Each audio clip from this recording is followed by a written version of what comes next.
Bene, bentrovati. Possiamo finalmente iniziare il nostro quarto appuntamento di questo ciclo di seminari dedicato al Sacco di Roma.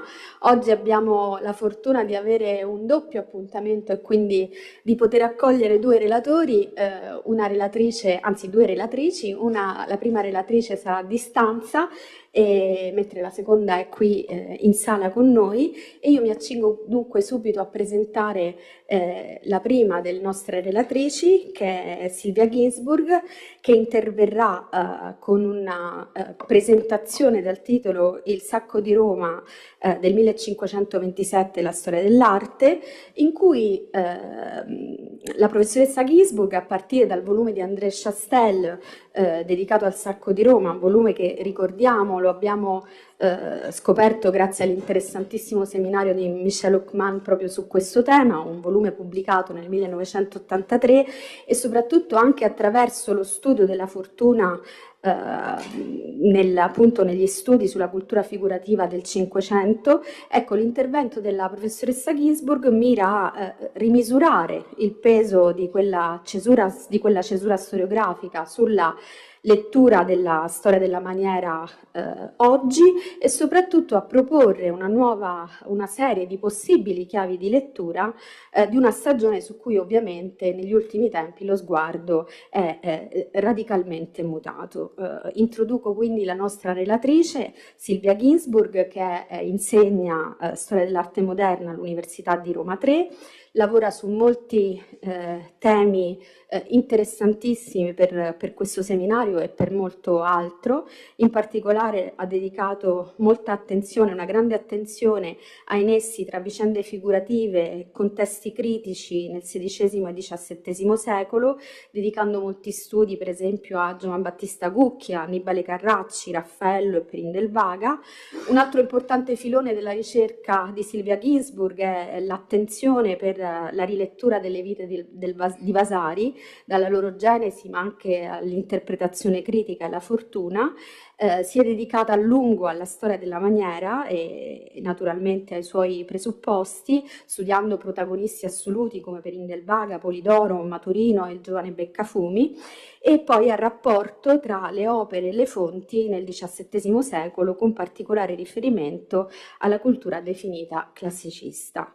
Mi piace anche ricordare che Silvia Ginsburg, insieme a Andrea Bacchi, ha ideato e cofondato il progetto Art Archive, che è un censimento degli archivi degli storici dell'arte italiana, ed è tra i suoi progetti più recenti, ricordo il progetto del 2024, perché è responsabile di un progetto intitolato Lungo l'acquedotto, artisti attivi in cantieri edilizi e decorativi per committenti umanistici sul percorso dell'Acqua Virgo dalla periferia al centro di Roma nel XVI secolo. Io ringrazio moltissimo Silvia Ginsburg per essere con noi e le lascio la parola. Grazie ancora. Grazie mille, sono io che ringrazio voi di questo invito che mi fa molto piacere. Mi dispiace soltanto non essere presente. Spero che diciamo, questo sistema funzioni e mi scuso se sarà complicato diciamo, seguire, però cercherò di rendere le cose il più agevoli possibili. Il PowerPoint è cospicuo, ma non spaventatevi perché su alcune cose andrò, diciamo, sono proprio dei richiami e soprattutto non spaventatevi se ci sono alcune slide di testo. Questo è cioè, sono iniziali, poi finiscono. Queste slide di testo sono indispensabili perché effettivamente questa diciamo, analisi che questo invito mi ha dato occasione diciamo, di ripensare, perché io ho pubblicato su questo una cosa diversi anni fa, però effettivamente è stato molto stimolante, insomma, ritornarci oggi. Qual è il problema? Voi avete sentito parlare da Michel Hockman del libro di Chastel e anche appunto, io ho parlato con Michel e gli ho chiesto, insomma, anche dell'eco che ha avuto in Francia e non soltanto. Io qui non parlerò, diciamo, del contenuto del libro, parlerò del principio che muove Chastel, e delle conclusioni a cui lui arriva. forse possiamo andare sulla prossima, grazie.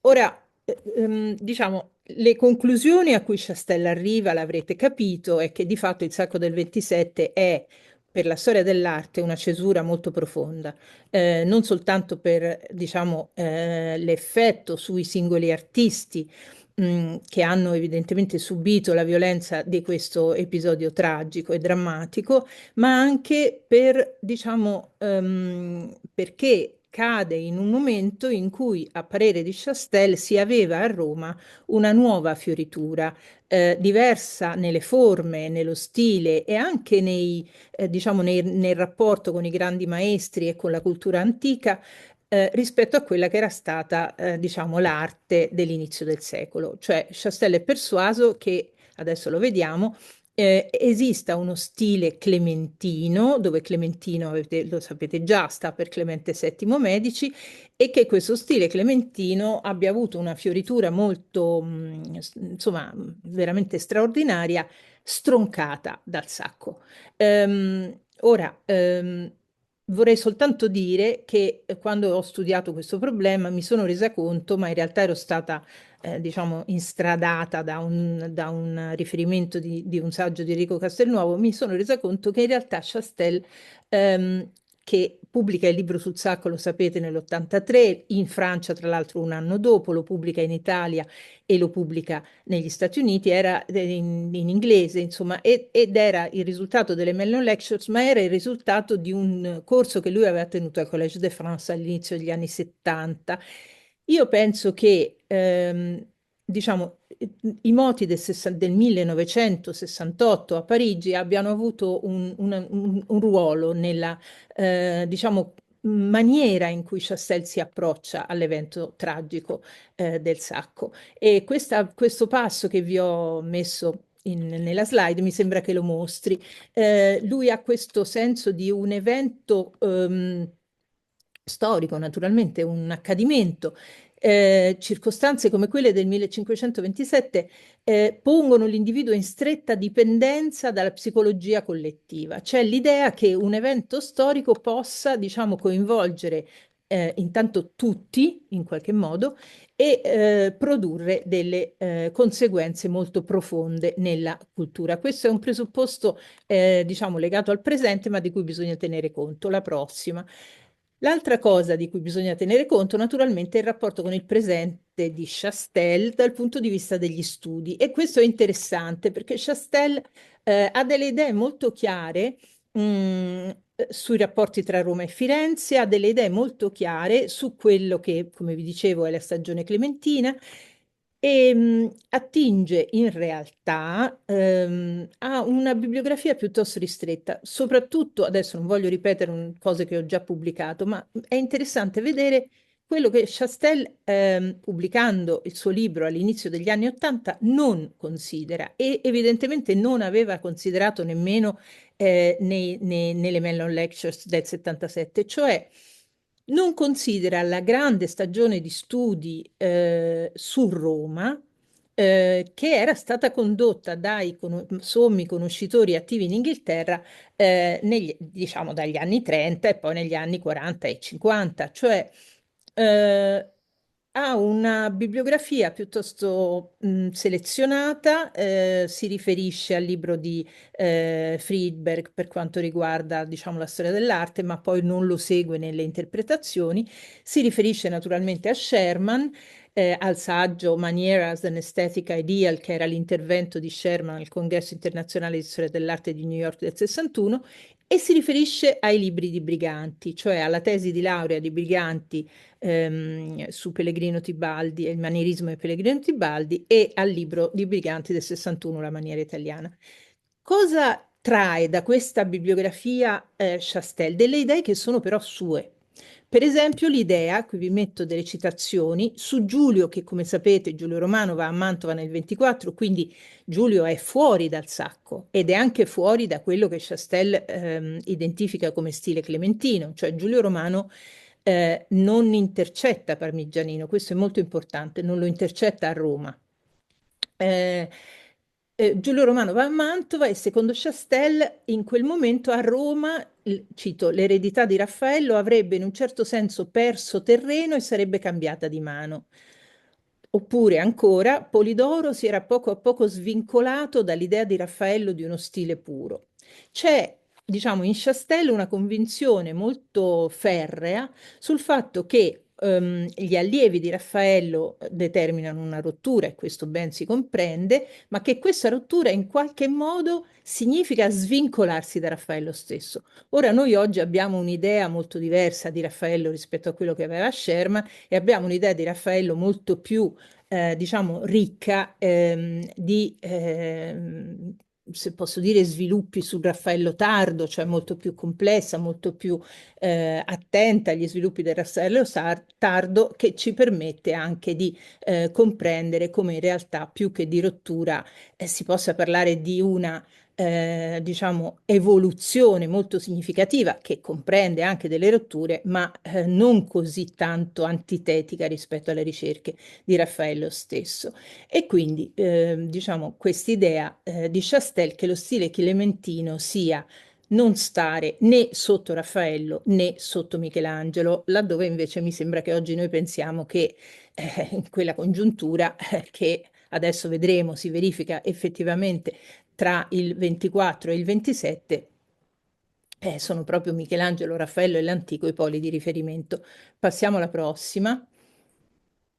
Eh, per quanto riguarda la stagione clementina, Chastel, questo forse Hochmann ve l'aveva indicato, Chastel si basa fondamentalmente su due fonti per individuare questi artisti che lui pensa siano decisivi per questo momento in cui si verificano appunto una compresenza a Roma di questo di queste figure prime, diciamo così, della cultura della maniera, cioè Rosso Fiorentino da un lato, Perino del Vaga dall'altro, Parmigianino naturalmente. Su Sebastiano non mi soffermo, saluto la professoressa Barbieri che mi dispiace non incontrare di persona e su Sebastiano naturalmente lascio dire a lei. Qui è interessante il fatto che le due fonti sono da un lato l'autobiografia di Benvenuto Cellini, dall'altro una delle vite di Vasari, in cui si dice appunto che questi artisti effettivamente si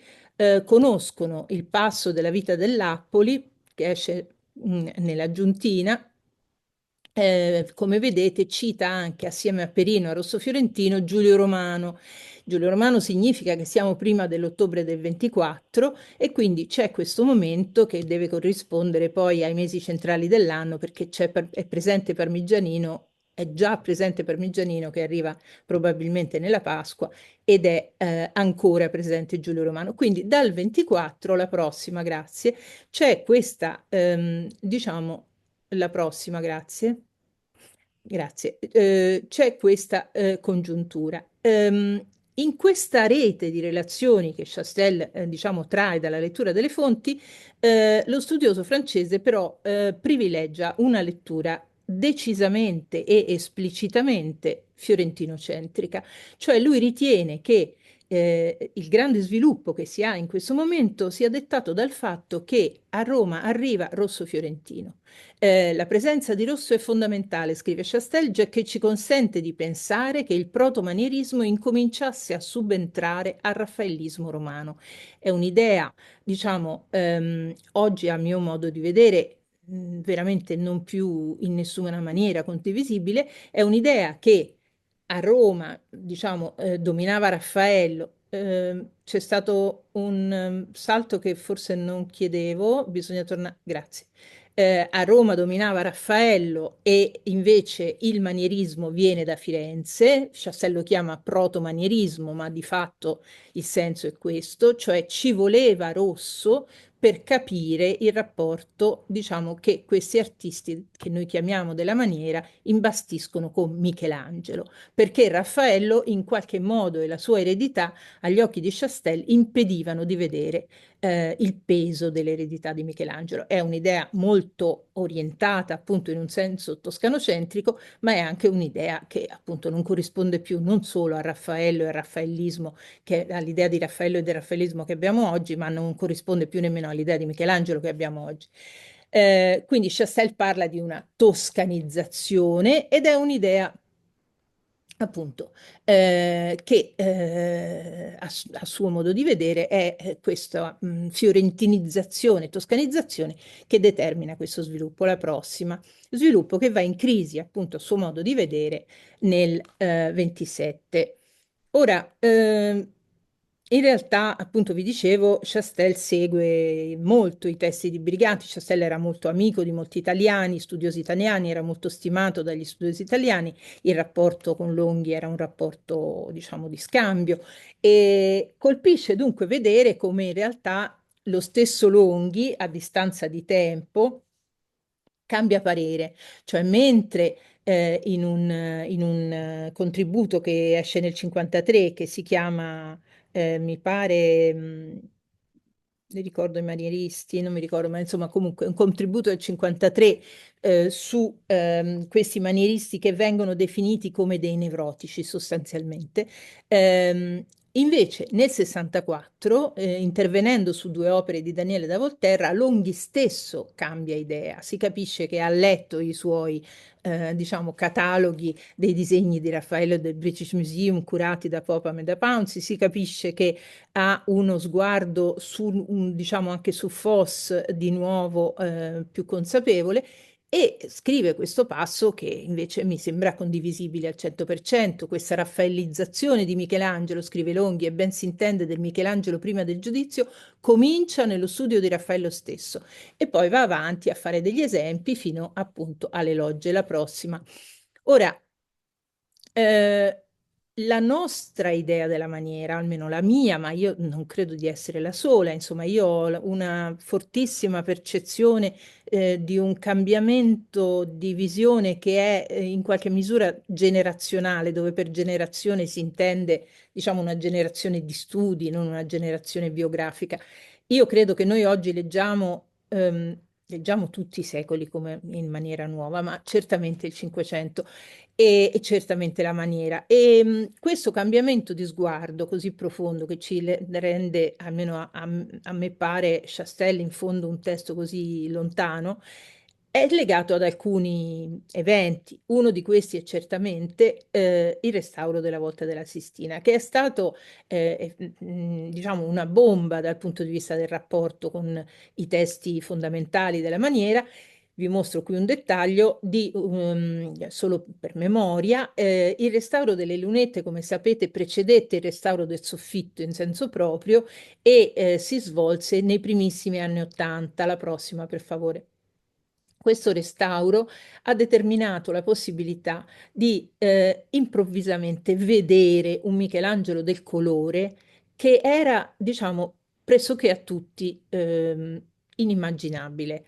Ehm, In realtà c'è un racconto di Longhi e Briganti che vanno sui ponteggi della Sistina e questo deve essere il restauro precedente, cioè la seconda metà degli anni 30, quindi Briganti molto giovane all'università, allievo di Toesca e Longhi era amico del padre, quindi insomma e vanno insieme sui ponteggi di questo restauro e avrebbero in realtà visto, diciamo, questa qualità straordinaria del colorito delle lunette che, come sapete, sono dipinte alla prima, mentre invece la volta è controllatissima da cartoni precisissimi e sono, diciamo, la smentita più clamorosa a un'idea di Michelangelo, tutto scultore, tutto prigioniero, diciamo, dell'anima neoplatonica, che era stata quella di fatto proposta soprattutto da Tolna, ma molto diffusa nel Novecento.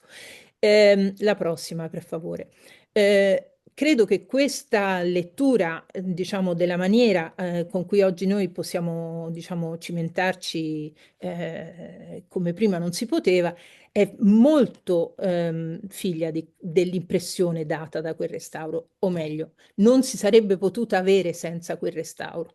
E allo stesso modo penso che la rilettura di Vasari, a cui diciamo, ci si è avviati negli ultimi decenni, è anch'essa figlia del restauro della Sistina. Perché? Qual è il punto? Ehm, Se Michelangelo non è soltanto l'eroe del disegno e di Fiorentina, nascita, matrice e diciamo effetto, ehm, Roma comincia ad assumere un ruolo diverso, in qualche modo un ruolo maggiore. E si può capire come la maniera effettivamente sarà anche nata nella bottega di Andrea del Sarto, ma certamente è nata anche, e credo anche prima, da un certo punto di vista, nella bottega di Raffaello. Dico prima, non per gli allievi, ma per Raffaello stesso, perché se io penso che Raffaello è il primo manierista alla fine, cioè è Raffaello quello che combina Michelangelo con l'antico prima di chiunque altro. E i suoi allievi lo seguono. Ora, questo è un esempio degli effetti che questa rilettura della maniera può comportare.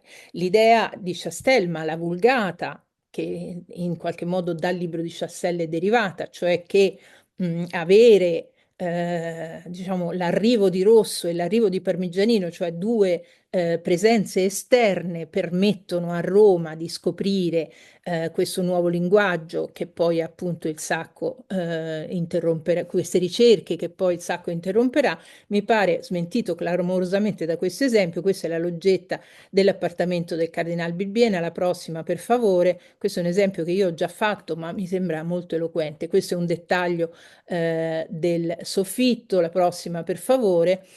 E questo è un confronto tra un dettaglio del soffitto, insomma un piccolo particolare, e la lunetta che vi mostravo prima.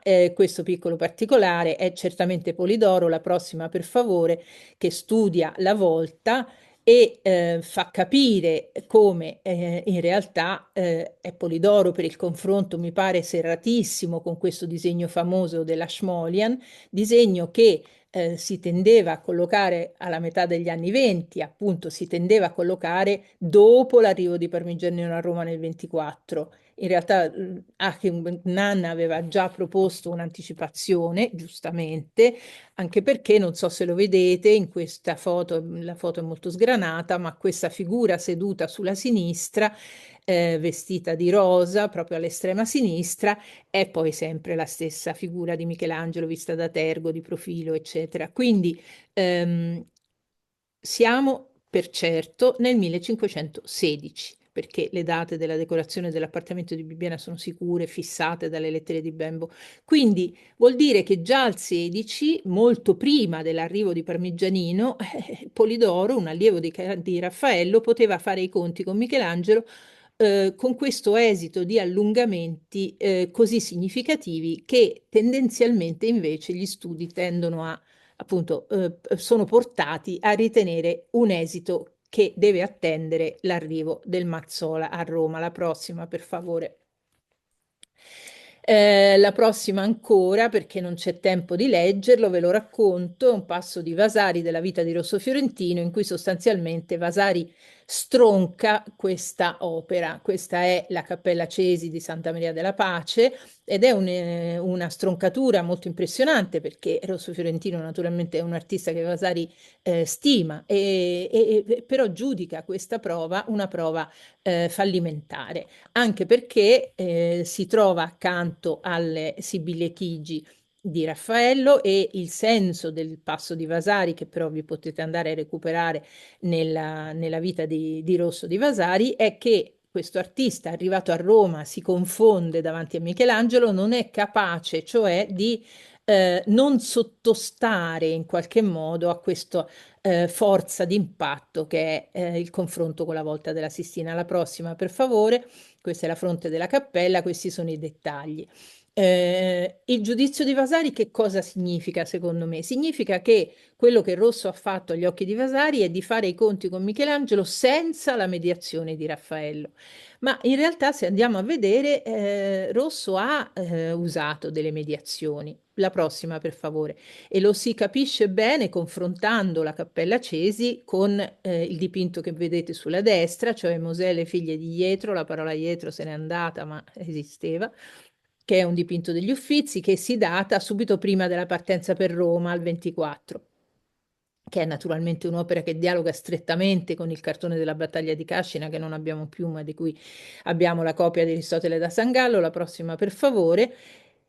E che è molto diverso dal punto di vista stilistico di quello che Rosso fa nella Cappella Cesi, cioè Pace Vasari. E non è vero che Rosso non ha, diciamo, saputo reagire a Michelangelo, perché una cosa era il Michelangelo del cartone di Cascina, una cosa era naturalmente la volta della Sistina. La prossima. Si vede anche che nella Cappella Cesi, ecco, i confronti con la Cappella Sistina sono generici abbastanza, però sono eloquenti di questa, diciamo, attenzione che inevitabilmente Rosso ha per questo capolavoro di Michelangelo. La prossima, per favore. Ed è però un modo di interpretare Michelangelo, gonfiando le forme, che torna in parte anche nel bellissimo Cristo morto di Boston, dipinto per il vescovo di Volterra, Tornabuoni. La prossima ancora. Ed è un modo di dilatare le forme che torna anche nella Cleopatra di Braunschweig, che è un'opera che la critica tende ormai unanimemente a datare proprio al momento romano, anche se ha tante componenti che spingono già verso il rosso di Fontainebleau, ma è un'opera certamente eseguita a Roma.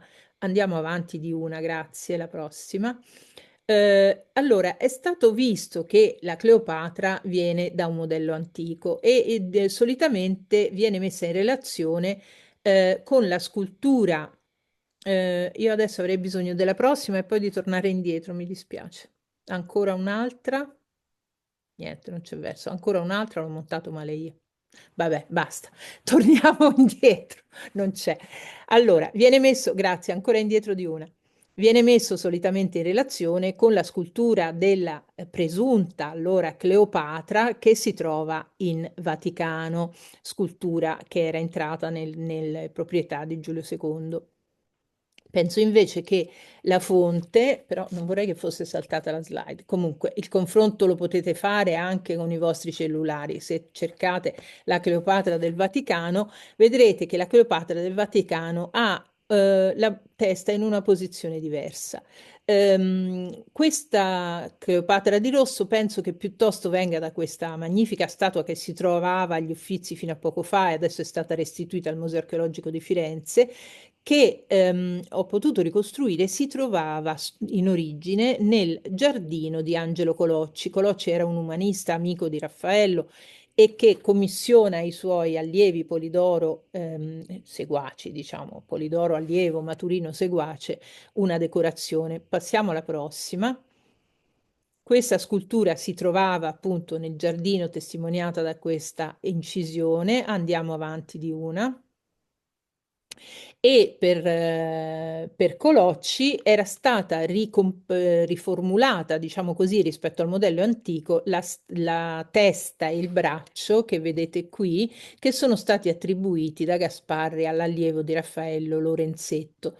Andiamo avanti. Diciamo che quello che si capisce è che Rosso guarda questo contesto, cioè guarda un contesto degli allievi dove hanno decorato, diciamo che è stato decorato dagli allievi di Raffaello. È stato proposto un confronto tra questa figura che si attacca all'albero, qui la vedete nell'incisione di Cherubino Alberti, e il serpente della creazione di Eva della Cappella Cesi. Il confronto è stato proposto ancora da Gnan come di nuovo un modello di rosso seguito da Polidoro. L'affresco di Polidoro è perduto qui, ma abbiamo l'incisione di Cherubino Alberti. Credo che in realtà si possa leggere alla rovescia, cioè è Rosso che va a vedere le decorazioni del Casino Colocci nel giardino e desume questa invenzione. la prossima, per favore.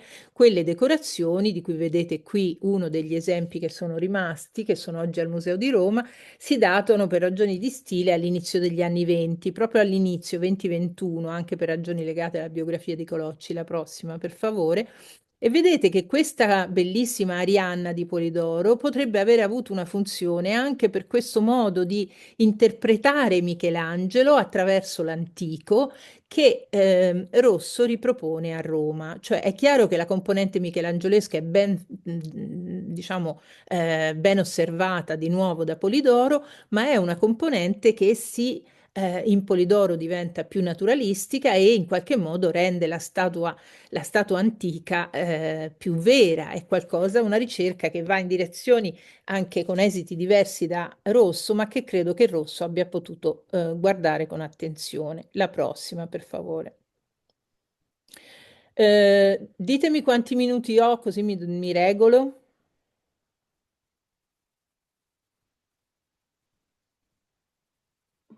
Ancora una ventina, direi. Ah, beh, allora respiro.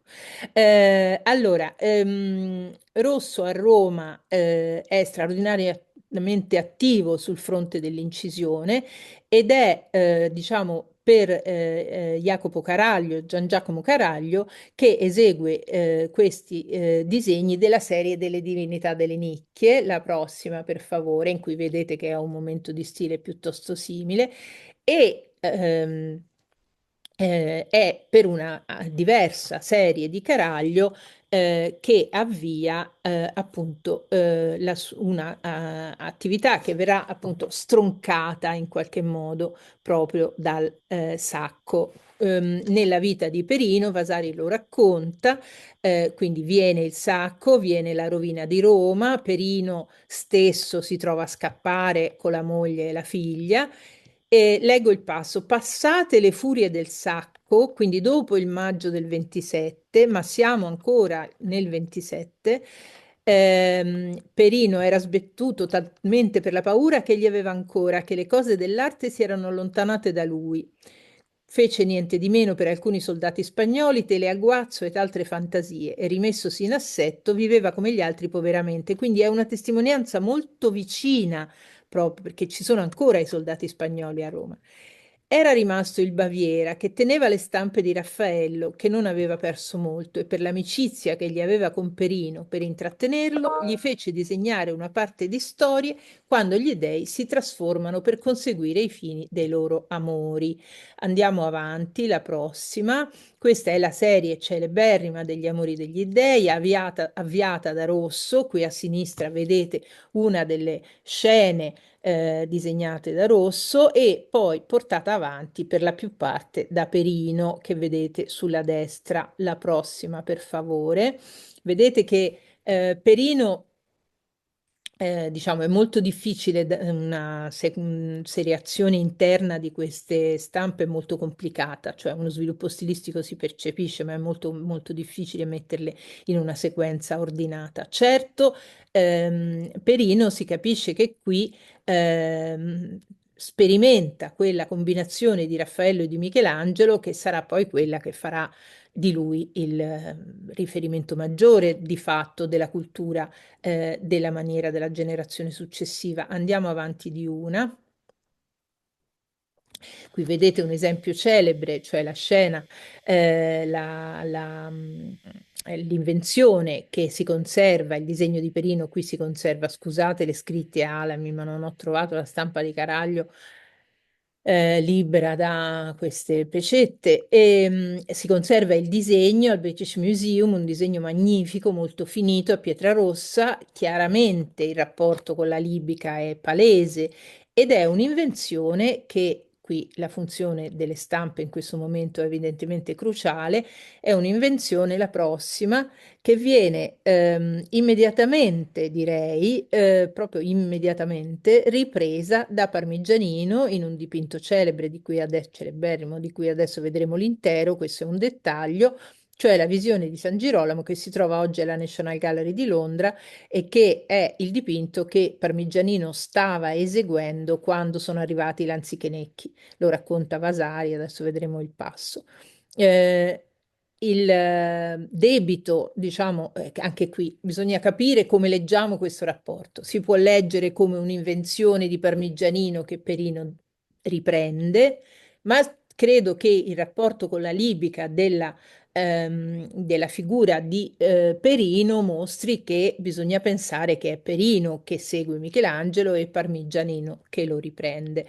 Qui il tema del rapporto di dare e avere tra Perino e Parmigianino meriterebbe da solo, diciamo, forse 3 lezioni, non ne basterebbe nemmeno una. Andiamo avanti. È però un tema molto significativo, mi sembra che anche questo esempio mostra che di nuovo è Parmigianino che guarda Perino, però certo questa si può anche leggere alla rovescia. Andiamo avanti di una, sono sempre dettagli della visione di San Girolamo. Questo è il passo della vita di Vasari, in cui è una delle molte testimonianze sul sacco che si conservano nelle biografie vasariane, che ne ha molte, avevo anche fatto delle slide, poi le ho tolte perché era troppa materia, ma diciamo che si può individuare un filo, insomma, di racconto, sono tanti gli episodi che Vasari mette in fila, e tra questi naturalmente il più noto forse è quello che vede appunto Parmigianino all'opera su questa pala commissionata da Maria Bufalini per San Salvatore in Lauro, e mentre Parmigianino lavora arrivano i lanzichenecchi e diciamo lui riesce sostanzialmente a salvarsi, ma naturalmente l'opera poi non verrà, verrà poi portata a Città di Castello, eccetera. Andiamo avanti di una. E questo è il dipinto intero, che naturalmente è un dipinto che dialoga strettamente con la cultura raffaellesca, oltre che con la matrice correggesca molto viva in Parmigianino. Andiamo avanti di una. Ora, l'arrivo a Roma di Parmigianino nella primavera del 24 è quello che nella ricostruzione corrente accende in qualche modo questa miccia, forse la miccia maggiore, diciamo, della maniera, cioè gli allungamenti,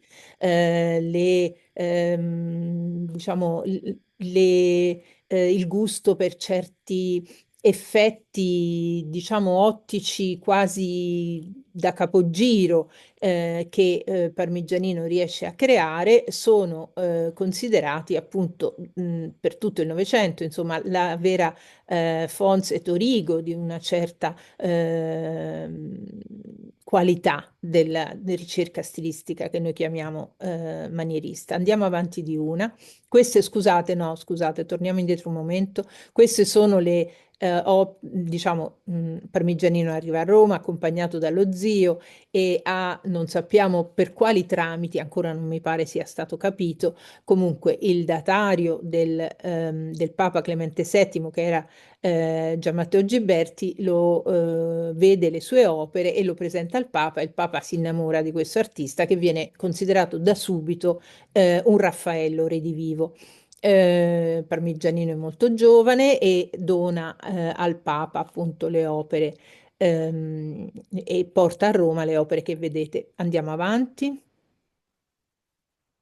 Ora Parmigianino arriva a Roma in realtà già in qualche maniera un po' attrezzato, nel senso che, come hanno capito gli studi del Novecento, aveva avuto modo, non sappiamo di nuovo non sappiamo attraverso quali tramiti, ma doveva aver avuto modo di conoscere qualcosa di quello che si faceva a Roma. Michelangelo, questo è un dettaglio della prima cappella di San Giovanni Evangelista che ha la data 1522, quindi siamo prima dell'arrivo a Roma, andiamo avanti. Michelangelo visto molto probabilmente attraverso un quaderno, un taccuino di disegni che doveva essere arrivato a Parma, non sappiamo per quale tramite. Andiamo avanti, questi sono confronti proposti soprattutto da Popam. Andiamo avanti. Cioè, aveva avuto un'idea di quello che Michelangelo aveva fatto sul soffitto della Sistina, e aveva avuto anche un'idea di Raffaello, il rapporto tra la Pala di Bardi, che ha una data 1521, perché sappiamo che Parmigianino è lì in quel momento, e la Santa Cecilia di Raffaello è stato visto. Andiamo avanti. E mi sono anche chiesta se quelle invenzioni straordinarie di puttini così flessuosi con le braccia alzate che si punteggiano la rocca di Fontanellato, andiamo avanti, non abbiano diciamo studiati in questi disegni che vedete magnifici di Parmigianino, andiamo avanti, non abbiano un rapporto con la possibile conoscenza che si aveva a Bologna, dove l'opera è attestata all'inizio del Seicento, ma c'è modo di supporre che fosse già dall'inizio del secolo precedente. Quello che vedete qui sulla sinistra è il putto già di Jean-Baptiste Vicard all'Accademia di San Luca, che un recente restauro e una campagna di studi condotta insieme al restauro ha potuto individuare come la versione prima dell'affresco dell'Isaia, di cui dà testimonianza Vasari. Andiamo avanti. Che se seguiamo Beruber nella datazione dell'affresco dell'Isaia al 1513, penso si possa supporre per ragioni iconografiche e anche di contesto che adesso non riassumo, penso si possa pensare l'affresco dell'Isaia eseguito per festeggiare l'elezione di Leone X. Questo stupendo disegno di Harlem, vedete il puttino ha le insegne di leone e ha il braccio alzato, che poi verrà riproposto nel pennacchio della stanza di Leodoro, che invece il puttino dell'affresco in Sant'Agostino e anche il frammento di San Luca hanno nascosto dalla ghirlanda e dall'invenzione. Andiamo avanti. È un'idea di flessuosità delle forme che deriva da un pezzo antico, il torso sassi che si trovava nella casa di Via del Governo Vecchio, disegnata da Hemsker. Vedete la statua era collocata diciamo verso il muro. Andiamo avanti. E invece viene studiata da Michelangelo nel suo Schiavo morente, naturalmente della parte di fronte, e penso che Raffaello possa aver tratto spunto da questa invenzione. Andiamo avanti, la piega dell'anca. Ora, Parmigianino sembra aver avuto qualche conoscenza di questo putto. Io non so se è di nuovo una conoscenza che arriva da Roma o se è una conoscenza che arriva da Bologna, come è, a mio parere più plausibile. Questo è un dettaglio della seconda cappella di San Giovanni decorata da Parmigianino. Andiamo avanti. E mi sembra che il putto di San Luca possa servire, o comunque il putto dell'Isaia, insomma, diciamo, il putto di Raffaello possa servire anche per spiegare certe attitudini dei disegni per Fontanellato. Andiamo avanti. Anche nei disegni di Chatsworth. Andiamo avanti. D'altra parte, Parmigianino, quando arriva a Roma, mostra di andare a, diciamo, studiare la fonte. Questo bellissimo disegno dell'Albertina che vedete al centro, che studia la testa del bambino così come era stata concepita. Ci sono diversi disegni per la visione di San Gerolamo che si sono conservati. Andiamo avanti. È una testa che deriva da un affresco che si trova tutt'oggi in Vaticano, nella Sala dei Chiaroscuri. Andiamo avanti. Che Parmigianino mostra di aver ripreso, mi sembra molto letteralmente. Quindi nel momento in cui arriva a Roma, Parmigianino, diciamo, si orienta molto sicuramente verso Raffaello. Andiamo avanti.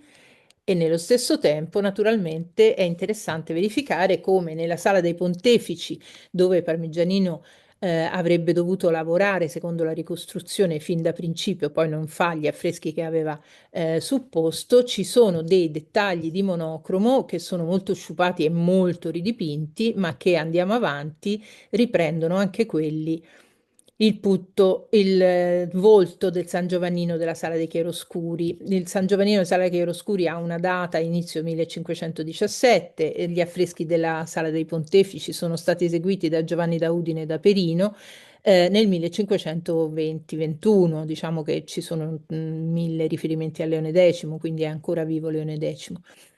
Questo è probabilmente originariamente doveva essere Perino. Io sospetto che Perino abbia anche collaborato a San Giovannino della Sala dei Chiaroscuri. Certo che andiamo avanti. Questa, adesso finisco, questa è un'invenzione che appunto accompagna Perino poi tutta la vita. Vediamo che cosa succede adesso, vediamo la prossima e poi chiudiamo. forse chiudiamo su questa citazione di Popham che dice appunto come in realtà il rapporto va letto anche in questa direzione. È chiaro che anche Perino ha guardato Parmigianino, ma l'influenza di Perino su Parmigianino agli occhi di un grande conoscitore come Popham era enorme, e secondo lui è soprattutto l'interpretazione che Perino ha dato dello stile di Raffaello quello che ha guidato Parmigianino a Roma. Mi sembra una chiave di lettura importante che piena di spunti. Qual è il punto allora rispetto alla lettura di Chastel? È chiaro che noi possiamo, se non condividiamo più quell'idea dei rapporti tra Roma e Firenze, se non condividiamo più quell'idea di Raffaello e quell'idea di Michelangelo, possiamo anche capire che il Sacco di Roma non è stato effettivamente per la storia dell'arte quella cesura che invece agli occhi di Chastel è stata. È stato in realtà un'occasione di, ovviamente tragica, di poi diffusione, perché sappiamo bene che diciamo Perino va a Genova, Polidoro va a Napoli, cioè poi in Sicilia, cioè tanti altri artisti vanno via e Parmigianino stesso. Quindi è chiaro che è la disseminazione che ne deriva, che produce poi un'evoluzione stilistica, ma non credo che si possa parlare di cesura in senso proprio. Grazie, mi scuso di questa, diciamo, complicata relazione.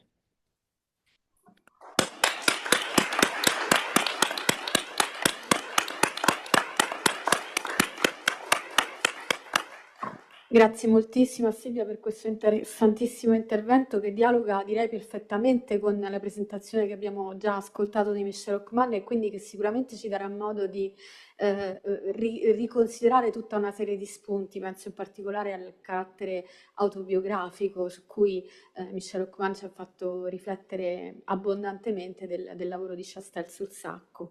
Io pregherei Silvia a questo punto di restare con noi naturalmente per il dibattito Certo. che ci sarà nella seconda parte del nostro seminario e mi appresto a introdurre il secondo intervento di oggi, un intervento che si intitola Riflessioni sulle vicende di Sebastiano del Piombo prima e dopo il sacco di Roma. Dunque, Costanza Barbieri, insomma, viene appunto da Roma, è venuta insomma per l'occasione e la ringrazio molto per questo, presenterà un intervento in cui rifletterà appunto sul rapporto tra la pittura di Sebastiano e questa stagione, se vogliamo, in un certo senso tragica rispetto a Sebastiano, intendo, e soprattutto a questo momento di crisi esistenziale che il pittore sembra attraversare e il rapporto di questo momento particolare con appunto il contesto storico, in particolare ovviamente il sacco di Roma. E anche e soprattutto riflettendo sul fatto che poi proprio a ridosso del sacco di Roma Sebastiano torna a Venezia, ci torna per un'occasione personale, ma chissà che questo rientro a casa in qualche modo non abbia poi lasciato più segni di quelli che attualmente noi conosciamo. Io presenterei Costanza, intanto ringraziandola ancora per essere venuta fino a noi. Costanza Barbieri è docente di storia dell'arte moderna e storia del disegno all'Accademia di Belle Arti di Roma. Ha studiato tra Roma e gli Stati Uniti, ha conseguito, ricordiamolo, il dottorato di ricerca con Rona Goffen, è una studiosa che si muove su molti temi diversi, cultura visiva del Rinascimento naturalmente in generale, ma anche collezionismo, un approccio metodologico tra i prediletti senza dubbio quello dell'iconologia contestuale e poi ancora i gender studies. Costanza Barbieri è una specialista riconosciuta di Sebastiano del Piombo, ha curato moltissime mostre, mi piace ricordare in particolare la mostra dedicata a Raffaello e l'Antico nella villa di Agostino Chigi, il recente progetto espositivo ancora in corso, se non sbaglio, vero Costanzo? Fino al 14 giugno ai Musei Capitolini di Roma, una mostra dedicata Eccolo qui il titolo della mostra, il non finito, esattamente, che fa parte peraltro del progetto che attualmente tu stai dirigendo, che è Enacting Artistic Research, sul tema proprio dei processi creativi. Tra le molte pubblicazioni di Costanza, vorrei ricordare un volume recente, che è quello dedicato appunto agli astri benigni di Agostino Chigi, Baldassarre Perruzzi, Sebastiano e Raffaello nella loggia della Galatea. Lascerei la parola a Costanza ringraziandola ancora per essere qui con noi. Grazie a voi. Si sente?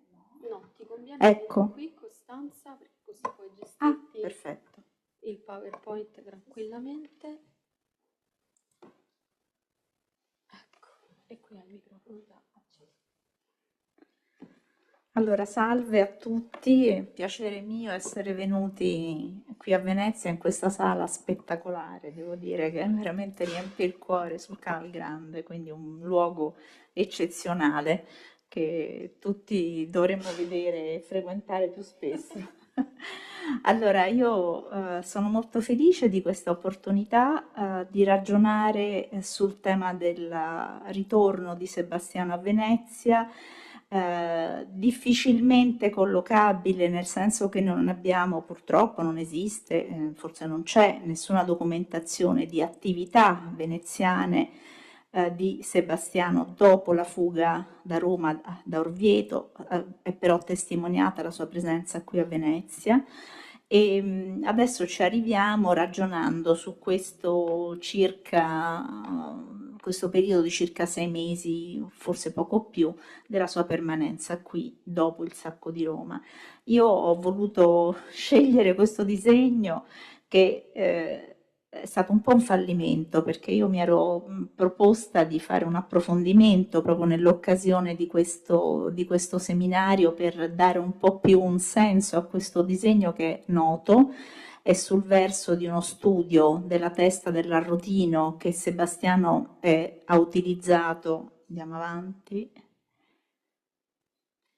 Così? Qui?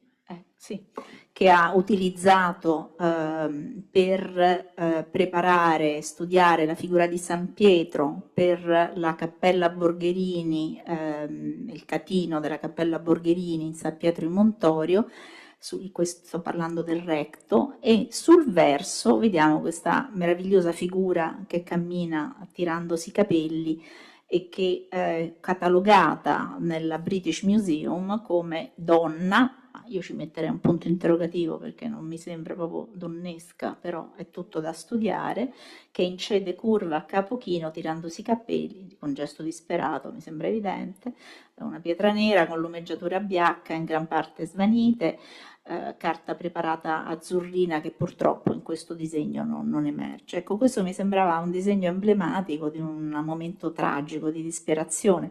Mi sono sforzata di dargli un miglior senso riagganciandolo a ipotetiche invenzioni che però non ci sono arrivate e ripeto, su questo non ho avuto successo, però ho cercato di, al di là di questo disegno che comunque mi sembrava interessantissimo e da studiare, approfondire ancora per trovare una traccia di qualche invenzione che ci sfugge, riprendere il discorso di Sebastiano prima e dopo il sacco.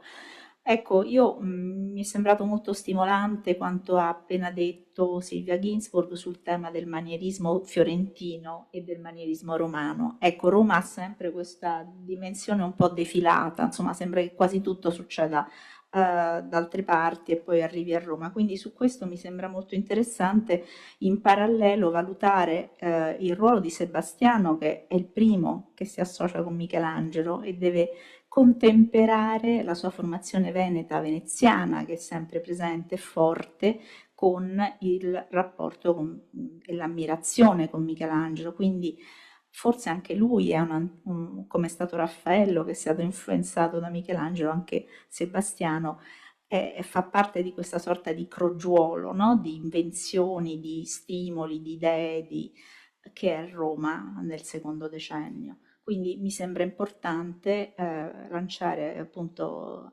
spezzare una lancia a favore del ruolo di Roma, di questa sintesi di culture diverse.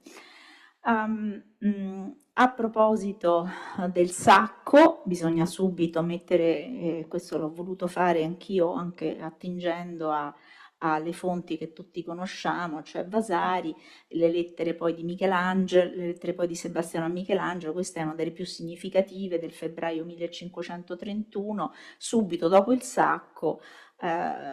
Sebastiano scrive: ora che siamo passati per acqua e per fuoco e che avemo provato cose che mai se lo pensasimo, ringraziamo Dio di ogni cosa e questa poca vita che ne resta consumandola al manco in quella quiete che si può, che in vero è da far pochissimo conto delle azioni della fortuna, tanto è triste e dolorosa. Io mi sono ridotto a tanto che potrei arruinar l'universo, che non me ne curo e me la rido di ogni cosa. Ancora non mi pare essere quel Bastiano che io era inanti il sacco, non posso tornare in cervello ancora. Questa testimonianza di quello che deve essere stata questa annata tragica dell'assedio. Lui tra l'altro è stato uno dei fortunati a essere ospitato dentro Castel Sant'Angelo con la famiglia papale. Qui c'è un'altra lettera meravigliosa, anche questa un documento eccezionale, scritta a Pietro Aretino, fratello onorando. Questa è ancora più importante perché questa è proprio nel momento stesso in cui Sebastiano è dentro Castel Sant'Angelo. Sono 2 giorni che Papa Clemente, mangiando in castello più presto pan de dolori che vivande magnifiche, cioè il Papa mangia pane e dolore. Disse con un sospiro che si fece sentire: se Pietro Aretino ci fosse stato appresso, noi forse non saremmo qui peggio che prigioni, però che ci avrebbe detto liberatamente ciò che si diceva in Roma, quindi senza peli sulla lingua, Pietro Aretino avrebbe ben avvisato il pontefice. Dello accordo cesareo trattato per il Ferramosca, il viceré di Napoli, cioè tutti coloro che si erano, diciamo, alleati contro il pontefice, che noi avremmo posto la nostra buona volontà in mano dei tali. Sua Santità, compar caro, allegò in simil proposito il sonetto che gli deste, nel caso della presa del cristianissimo a Pavia, cosa, stiamo parlando del re di Francia, cosa che a pensarci fa tremare il cuore di tutti i vostri amici, perché non si udì mai che uno uomo avesse tanto ardire da dare un sì gran maestro alle sue vergogne in iscritto. Quindi insomma, in sintesi, Pietro Aretino è colui che manca in quel momento al Papa per le sue competenze, le sue conoscenze, la sua profondità di lettura politica. E qui interessante perché la mia donna, cioè la moglie di Sebastiano, vi si raccomanda e dice che sola vostra signoria ha obbligo tra quanti praticarono con me, quindi proprio un legame molto stretto che probabilmente anche al ritorno a Venezia di Sebastiano ha avuto qualche importanza. E questa è l'ultima, prometto, che vi faccio vedere di testo scritto, però mi sembravano molto molto importanti. I Pietri Aretini, ecco, continua a scrivere a Pietro Aretino: i Pietri Aretini bisogna che ci naschino. Io dico ciò che ha detto il disperato Papa Clemente in Castel Sant'Angelo: Sua Santità ha fatto imporre a tutti i dotti che faccino una lettera allo imperatore, questo è interessante, raccomandando alla maestà sua Roma ogni dì saccheggiata peggio, che prima et il Tebaldeo, noto poeta della corte a Roma, insieme con gli altri, serratisi per tal cosa negli studi, quindi vediamo questi umanisti che si sforzano di scrivere questa lettera all'imperatore per ottenere, diciamo, una rapida chiusura dell'assedio, eccetera. Hanno fatto presentare le loro lettere a nostro Signore, il quale, letto nei 4 versi per una, la gettò là, con dire che da voi solo era materia tal soggetto. Infine gli avviama assai assai uno di qualche e tundi qualche cosa sarà al dispetto degli invidiosi pur sanità. Quindi il vostro Bastiano Pittore. Quindi il legame con Pietro Aretino, con Venezia e con, diciamo, una lettura politica di cui si faceva promotore Pietro Aretino è per noi un elemento significativo sui rapporti e sui contesti di cui Sebastiano era al centro. Ora, il momento, per tornare alle opere, il momento immediatamente precedente al sacco è quello che vede una fioritura e un'immensa affermazione di Sebastiano come ritrattista, no? Qui ci sono solo alcuni degli esempi, io poi non posso fare una carrellata di tutto perché anche lì sarebbe un altro seminario, però solo per indicarvi l'Anton Francesco degli Albizzi, 26, Clemente VII, 26, tutti datati intorno tra il 25 e il 26, primi due, Andrea Doria, 26, il cosiddetto Marcantonio Flaminio, qui l'attribuzione, l'identificazione è discussa, cioè è stata avanzata l'ipotesi che sia leone africano, ma non entro in merito, e poi il bellissimo Rodomonte Gonzaga, che anche a mio parere è da post-datare intorno a questi anni, cioè al 25-26. Quindi un insieme di opere che, diciamo, partendo dagli anni 20, e questo è il ritratto che io attribuisco a Sebastiano di Michelangelo, cioè assume una forza spaziale pur partendo dall'ambito veneziano, il ritratto di spalla, qui c'è come origine Giorgione, eccetera, ma diventa invece assume una monumentalità nuova che poi abbiamo visto sviluppata nei ritratti che vi ho appena mostrato, e qui c'è proprio il legame e come dire, il contenuto veicolato, no? Attraverso questo gioco di sguardi. Michelangelo mostra il libro. Il libro è un libro di disegni di anatomia. Lo studio di figura è precisamente il punto di forza, no? In questo rapporto, cioè Sebastiano ammira Michelangelo per gli studi anatomici, per la padronanza della figura nello spazio, per la padronanza anatomica, quindi si crea un gioco e un legame che proprio è consustanziale con la loro alleanza, che sappiamo può essere stata un'alleanza contro Raffaello, no? Come ci racconta Vasari e come emerge da una serie di documenti, Sebastiano deve contrastare anche con la tecnica olio la supremazia di Raffaello, perché se Michelangelo e Raffaello sono i due grandi, i due referenti della Roma del secondo decennio, sappiamo però da quello che ci racconta Vasari, che certo non era aveva tutto l'interesse a celebrare Michelangelo, però quello che mancava quello che mancava a Michelangelo, secondo Raffaello, era la grazia del colorire e la tecnica olio, perché Michelangelo non dipinge olio, anzi, come dice a Sebastiano quando litigano, nell'occasione del giudizio universale, dipingere a olio è tecnica da persone agiate e infingarde come Fra Bastiano. Quindi l'olio viene rifiutato e negato come valore. Ma nel momento in cui viene scoperta la volta della Cappella Sistina, cioè nel 1511-12, c'è questa critica rivolta a Michelangelo di non essere in grado, così come era stato in grado Raffaello, di armonizzare il colore, un colore unito, quello che manca a Michelangelo, perché abbiamo visto anticipa questi cangiantismi, no? Che saranno poi del manierismo. Allora, in questa carrellata di immagini poi c'è il Francesco Arsilli, questo è firmato, è datato anche al 1522 in modo abbastanza, diciamo, una visione condivisa dalla critica, che ha però la stessa postura, come vedete, del precedente ritratto di Michelangelo. Andiamo avanti con l'Anton Francesco degli Albizzi. Io sto facendo questa carrellata per far, come dire, solo per individuare qual è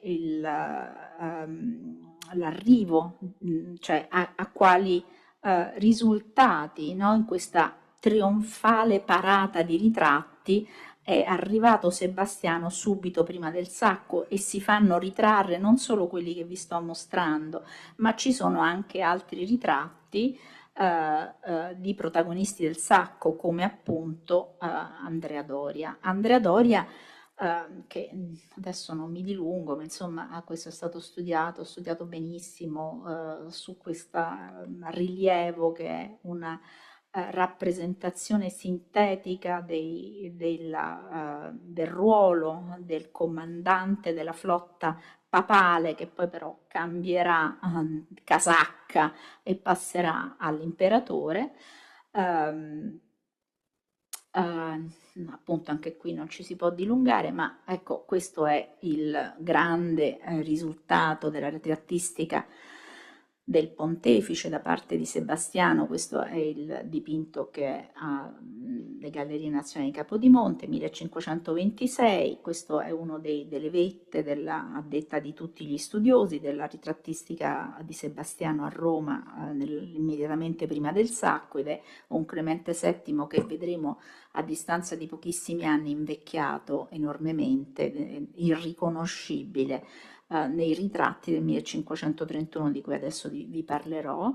Interessante qui, al di là dell'analisi stilistica, che insomma abbiamo poco tempo di fare, interessante il rapporto con l'antico, che sia questo il busto di Caracalla o siano altre versioni note all'inizio del Cinquecento, o piuttosto questo della collezione Albani. Certamente io qui, perdonatemi, ho ribaltato l'immagine della statua per fare un confronto più diretto, ma vi avviso, questo scatto della testa, questo ruolo, come dire, questo atteggiamento imperativo e autorevole, anche forse quasi minaccioso, è stato fatto proprio, no, sui modelli della statuaria dei busti imperiali per rappresentare un papa che qui sembrerebbe quasi in command, cosa che poi purtroppo la realtà dei fatti sconfessa totalmente. Qui accennavo al fatto che nella collezione di Agostino Chigi è citato un busto di Geta o di Caracalla, siamo alla morte di Agostino Chigi nel 1520, quindi quantomeno uno delle versioni di un busto imperiale era ben noto a Sebastiano, che era stato pittore di Agostino Chigi. Altro protagonista futuro, questo è un ritratto probabilmente precedente al Sacco.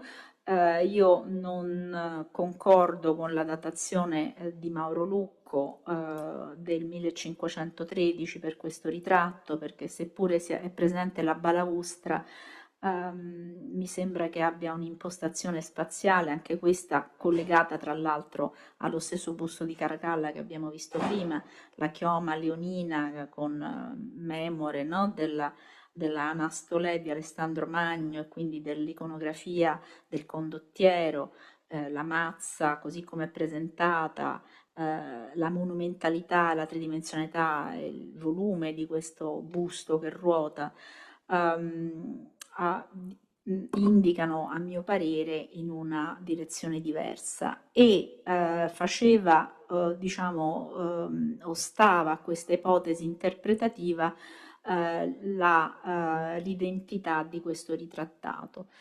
Ma chi fosse questo ritrattato non era noto fino a quando Angela Cerasuolo ha scoperto nei depositi di Capodimonte questa copia che Hockman aveva negli inventari pubblicato come ritratto fatto da Daniele, da Fra Bastiano, ritratto di Rodomonte Gonzaga. Quindi sulla base di questa incontrovertibile identificazione noi possiamo risalire all'identità di questo condottiero, che è uno dei più importanti condottieri, diciamo, come esponente della casata Gonzaga, legatissimi quindi all'imperatore. Sarà proprio colui che tratta, vediamolo nella versione originale, sarà proprio colui che tratta la liberazione di Clemente VII da Castel Sant'Angelo. È delegato anche perché lui aveva, in quanto Gonzaga, questa famiglia aveva, come sapete, tentacolare, no? C'era Isabella Gonzaga che gestiva all'interno di Palazzo Colonna tutta una serie di scelte politiche ma anche artistiche, perché il sacco è stata l'occasione di saccheggio di opere d'arte che sono partite da Roma e sono andate in giro. Noi abbiamo le lettere di Federico Gonzaga, il figlio di Isabella, il cugino di Rodomonte, che dice: io voglio quegli ospiti che stanno da Agostino Chigi che starebbero benissimo a Palazzo Te. Gli ospiti sono le statue di Agostino Chigi. Quindi c'è questa interessantissima situazione di saccheggio pilotato, quindi non sono solo dei feroci lanzichenecchi ignoranti che distruggono, ma ci sono le figure dei grandi, dei potenti, appunto il marchese Gonzaga, la madre Isabella e altri ancora, che chiedono ai loro soldati di depredare ciò che vogliono collezionare, che era nelle collezioni romane. Quindi questo è un altro aspetto che adesso è appena uscito il libro della Christian, che appunto è interessantissimo sul tema delle collezioni romane durante il sacco. Quindi c'è ancora tantissimo da affrontare e collegare. Quindi io ripeto che mi sembra molto interessante che Sebastiano, tutto sommato, ha la responsabilità e l'occasione evidentemente di rappresentare tutti i protagonisti del sacco. Ci sono altre documentate altri ritratti di Marcantonio Colonna, anche lui implicato, di Federico Gonzaga da Bozzolo, anche lui implicato. Sappiamo che Sebastiano fece ritratti anche di questi altri protagonisti del sacco, ma per ora non abbiamo notizia di queste opere. Se può essere interessante, abbiamo le lettere del 25 marzo 1528, Isabella d'Este, una lettera indirizzata da Ercole, il figlio, alla madre, Isabella Gonzaga. Apprendiamo che Sebastiano si trova a Orvieto, il cardinale Ercole Gonzaga vuol farsi anche lui ritrarre. Il 30 aprile Isabella ringrazia il suo agente a Roma per l'invio di 3 casse contenenti ritratti di Sebastiano, tra cui uno dei suoi figli, Ferrante Gonzaga, e di un certo Prospero Medico. Quindi, insomma, c'è una sorta di, diciamo, immagine ufficiale del ritrattista, da ritrattista dei protagonisti del sacco, perché sia da un lato sia dall'altro i Gonzaga, che sono imperiali, Marcantonio Colonna, anche lui, il Papa, i cardinali, si fanno tutti ritrarre, e abbiamo visto il comandante della flotta pontificia. Insomma, è come se avesse una ufficialità nella ormai riconosciuto grande ritrattista. Sappiamo che è morto Raffaello e il ruolo di ritrattista è quello riconosciuto a Raffaello, precedentemente Raffaello e adesso a Sebastiano.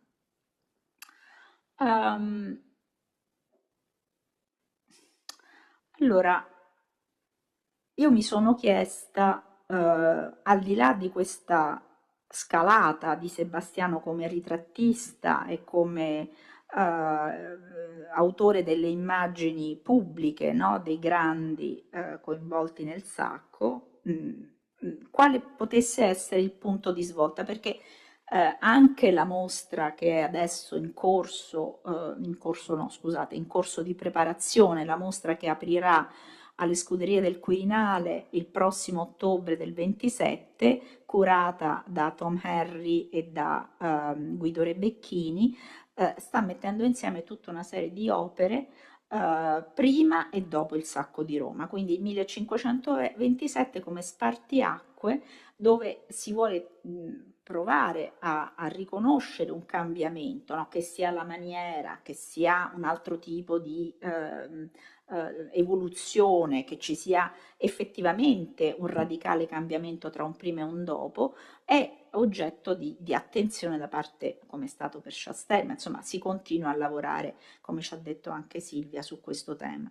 Per quanto riguarda Sebastiano, io adesso velocemente faccio una corsa in avanti, però certamente dall'immagine che abbiamo appena visto dello stupendo Clemente VII di Napoli a questo su Ardesia e queste immagini irrigidite e congelate e anche molto tradizionali, quasi retrospettive, sembrerebbe appunto un passo indietro, no? Rispetto a quanto abbiamo visto.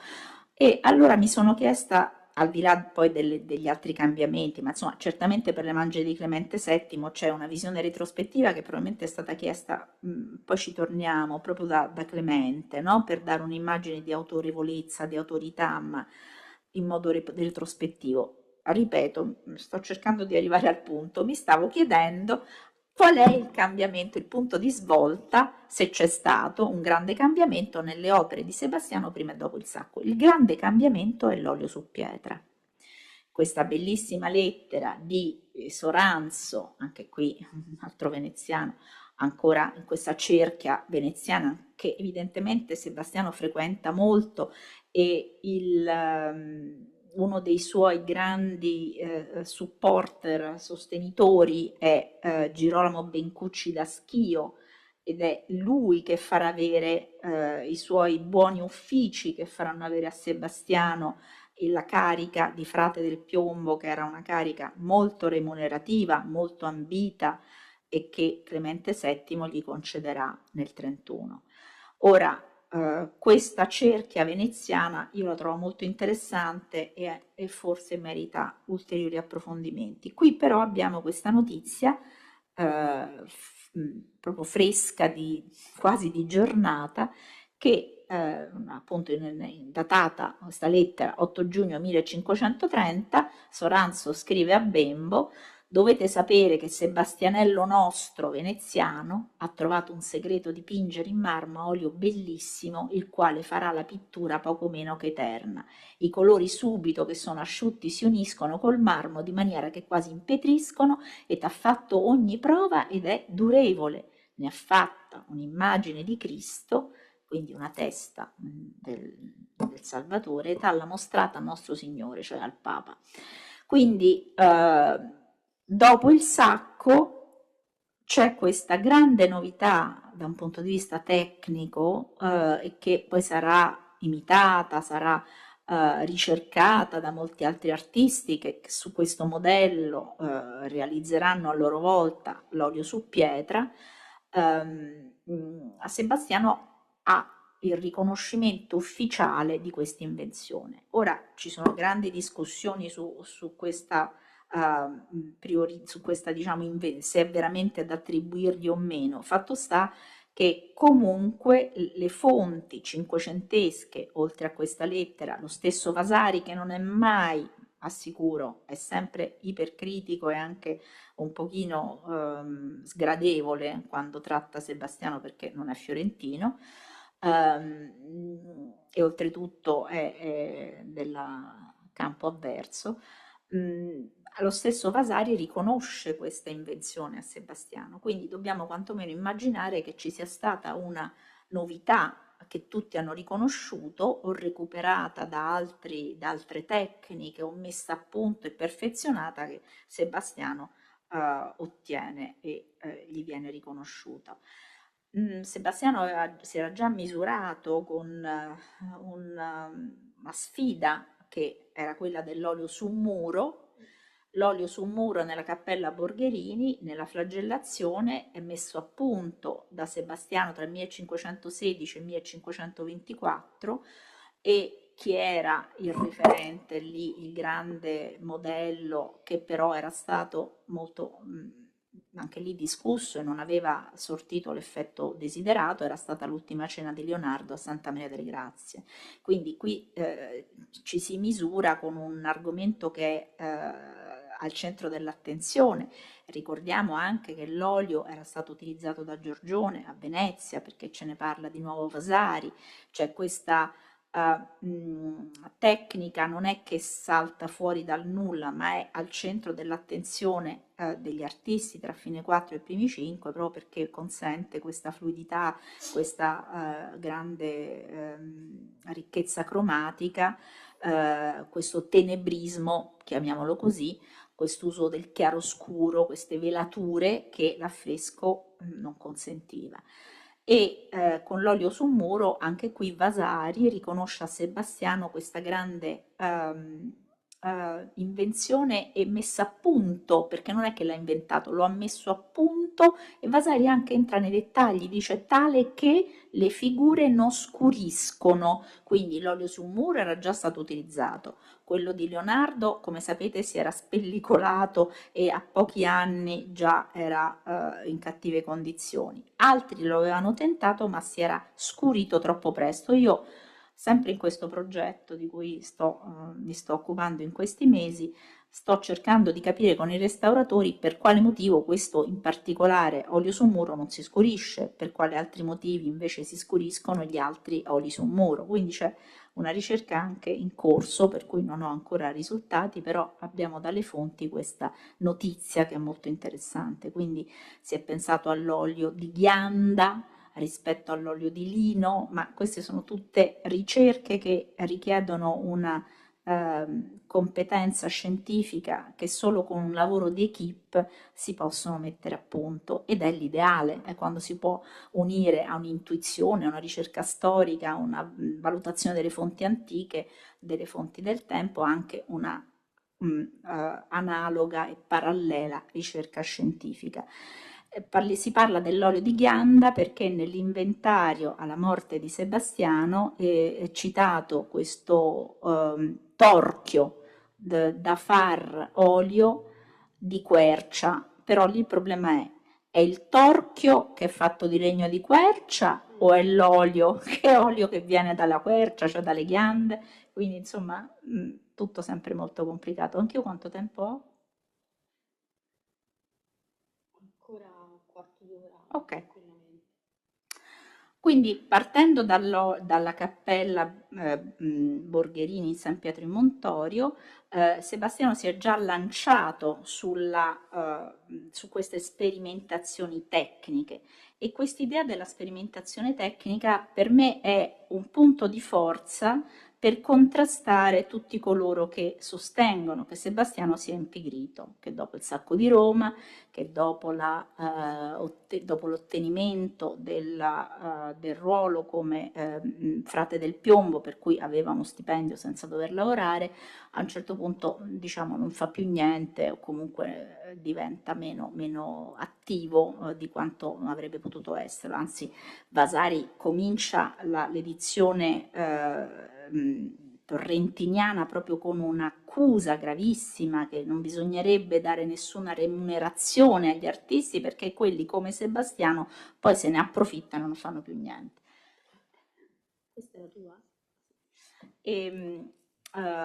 Ecco, invece la mia ipotesi è che Sebastiano abbia dedicato molto tempo proprio a questo tipo di ricerca, cioè una ricerca di chimica, se si può dire, forse a quel tempo più alchimia, insomma, chimica dei materiali, dove gli serviva trovare degli oli seccativi, delle malte, dei leganti che consentissero l'ottenimento di risultati che fino a quel momento non erano stati ottenuti. Da qui poi tutta il grande riconoscimento di Pietro Bembo, di Soranzo, di Vasari sulle sue novità. Contemporaneamente c'è anche un altro aspetto che io trovo molto interessante. Io questa la devo ancora pubblicare, la bottega di Sebastiano, c'è un documento relativo alla sua bottega e io sì, mi devo sbrigare e tirarlo fuori, perché lui ha dei materiali a bottega che sono quasi più da scultore che non da pittore.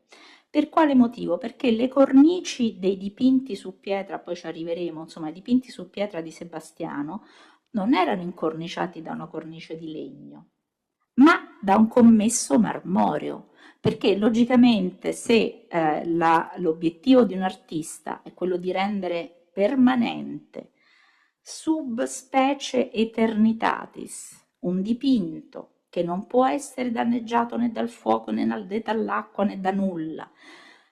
Arriviamoci così abbiamo l'immagine giusta. Ecco il dipinto, il ritratto di Clemente VII su lavagna post Sacco è dipinto su una lastra di lavagna. E una delle le tante argomentazioni a sostegno di questa novità tecnica è proprio la permanenza. Non sono più solo le sculture che ambiscono all'eternità, ma grazie a questa tecnica all'olio su pietra anche i dipinti si possono confrontare, e qui emerge il tema del paragone, che è un tema fortissimo, no? Ancora Benedetto Varchi, siamo a pochi decenni, diciamo, siamo nell'ottica delle lezioni di Varchi, per cui poi c'è tutto il tema del confronto, del paragone, pittura, scultura, eccetera, eccetera, poi si risolverà col tema con la soluzione del disegno, padre di tutte le arti, ma qui ancora si discute su uno dei temi centrali, che è quello della permanenza, l'arte eterna. Le eterne sono le statue della Grecia, di Roma antica, i dipinti, Pompei ancora non era stata scoperta. E quindi ecco come questa ricerca tecnica si connota in un senso veramente a livello, diciamo, di contenuti profondi, non solo di puro e semplice espediente tecnicistico. Ritornando al tema dei ritratti, Sebastiano viene, questo ve lo voglio leggere perché è molto interessante, cioè anche a documentare la fortuna di questa ritrattistica. Allora, il nuovo look del pontefice con questa barba lunga, tristissimo. La cosa interessante è che è sempre il nostro Marin Sanudo che ci dà le informazioni fondamentali. Ha una barba lunga, canuda, sta sempre malinconico. Questo citando Marin Sanudo. A quel punto la crescita della barba, come già era stato con Giulio II, è un segno tangibile della penitenza, della depressione, no? Del pontefice, e sembrerebbe contraddire questa immagine così, diciamo, rattristata e di un perdente, perché insomma questo era, la grande fama che invece questa tipologia di ritratto ottiene proprio diciamo, nella committenza del tempo. Qui c'è la lettera sempre rivolta a Michelangelo, dove Sebastiano scrive che il ritratto che lui gli ha chiesto non è ancora pronto, ma ne ha fatto un altro su tela e il Papa vuole che io ne faccia un altro da quello su pietra e subito copiato ve lo manderò. Insomma, adesso per farvela breve, poi ne vuole una anche il Duca d'Albania, poi ne deve farne un'altra per Baccio Valori. Se ne contano quasi una decina di questi ritratti e i più importanti sono quelli su pietra. Quelli che non si possono permettere il dipinto su pietra lo chiedono su tavola. E lo stesso Michelangelo deve sopportare che la copia destinata a lui venga rimandata di più di un anno. Prima vi ho fatto vedere, eccole qua, le versioni del Getty, quella di Vienna, ma poi se ne enumerano moltissime altre in vari posti. A Glasgow è uscita fuori un'altra versione, poi ce n'è una addirittura a Barletta, insomma stanno emergendo tante versioni. Ora, oltre alla nuova tecnica della pittura su pietra, va valutato qual è l'interesse da un punto di vista iconografico, no? La crescita della barba. Sappiamo che per Giulio II era un elemento, un pochino di iconografia, che Giulio II lo aveva fatto per motivi proprio per la penitenza. Farsi crescere la barba era un elemento di penitenza. Invece, cosa fa di questa barba penitenziale Clemente VII? Ribalta il senso precedente e fa diventare la barba un simbolo di autorevolezza e di antichità. Perché questo non lo dico semplicemente come impressione, ma perché c'è un testo importantissimo di Valeriano, di Piero Valeriano, contemporaneamente una bolla di Clemente VII sancisce che la barba non è più un segno di trascuratezza, ma un segno piuttosto di ripresa dell'immagine arcaica della Chiesa paleocristiana. Quindi Clemente inaugura una nuova iconografia pontificale e ecco, Piero Valeriano sancisce questo nuovo status per gli ecclesiastici nel trattato Pro Sacerdotum Barbis, pubblicato a Roma nel 1531, la stessa data del ritratto, tradotto in inglese nel 1933. Secondo Valeriano, fin dall'antichità santi, teologi e arcivescovi sono sempre stati dotati di venerabili barbe e hanno rappresentato modelli esemplari di virtù. Non possono essere accusati di ignoranza, impietà o rozzezza, come i poveri fratres barbati, anzi, ma in questi volti barbati ammiriamo l'immagine della santità. La prima barba è quella di Cristo, poi ci sono San Pietro, San Paolo, quindi da qui nasce la nuova iconografia del Papa barbato che durerà per tutto il Seicento.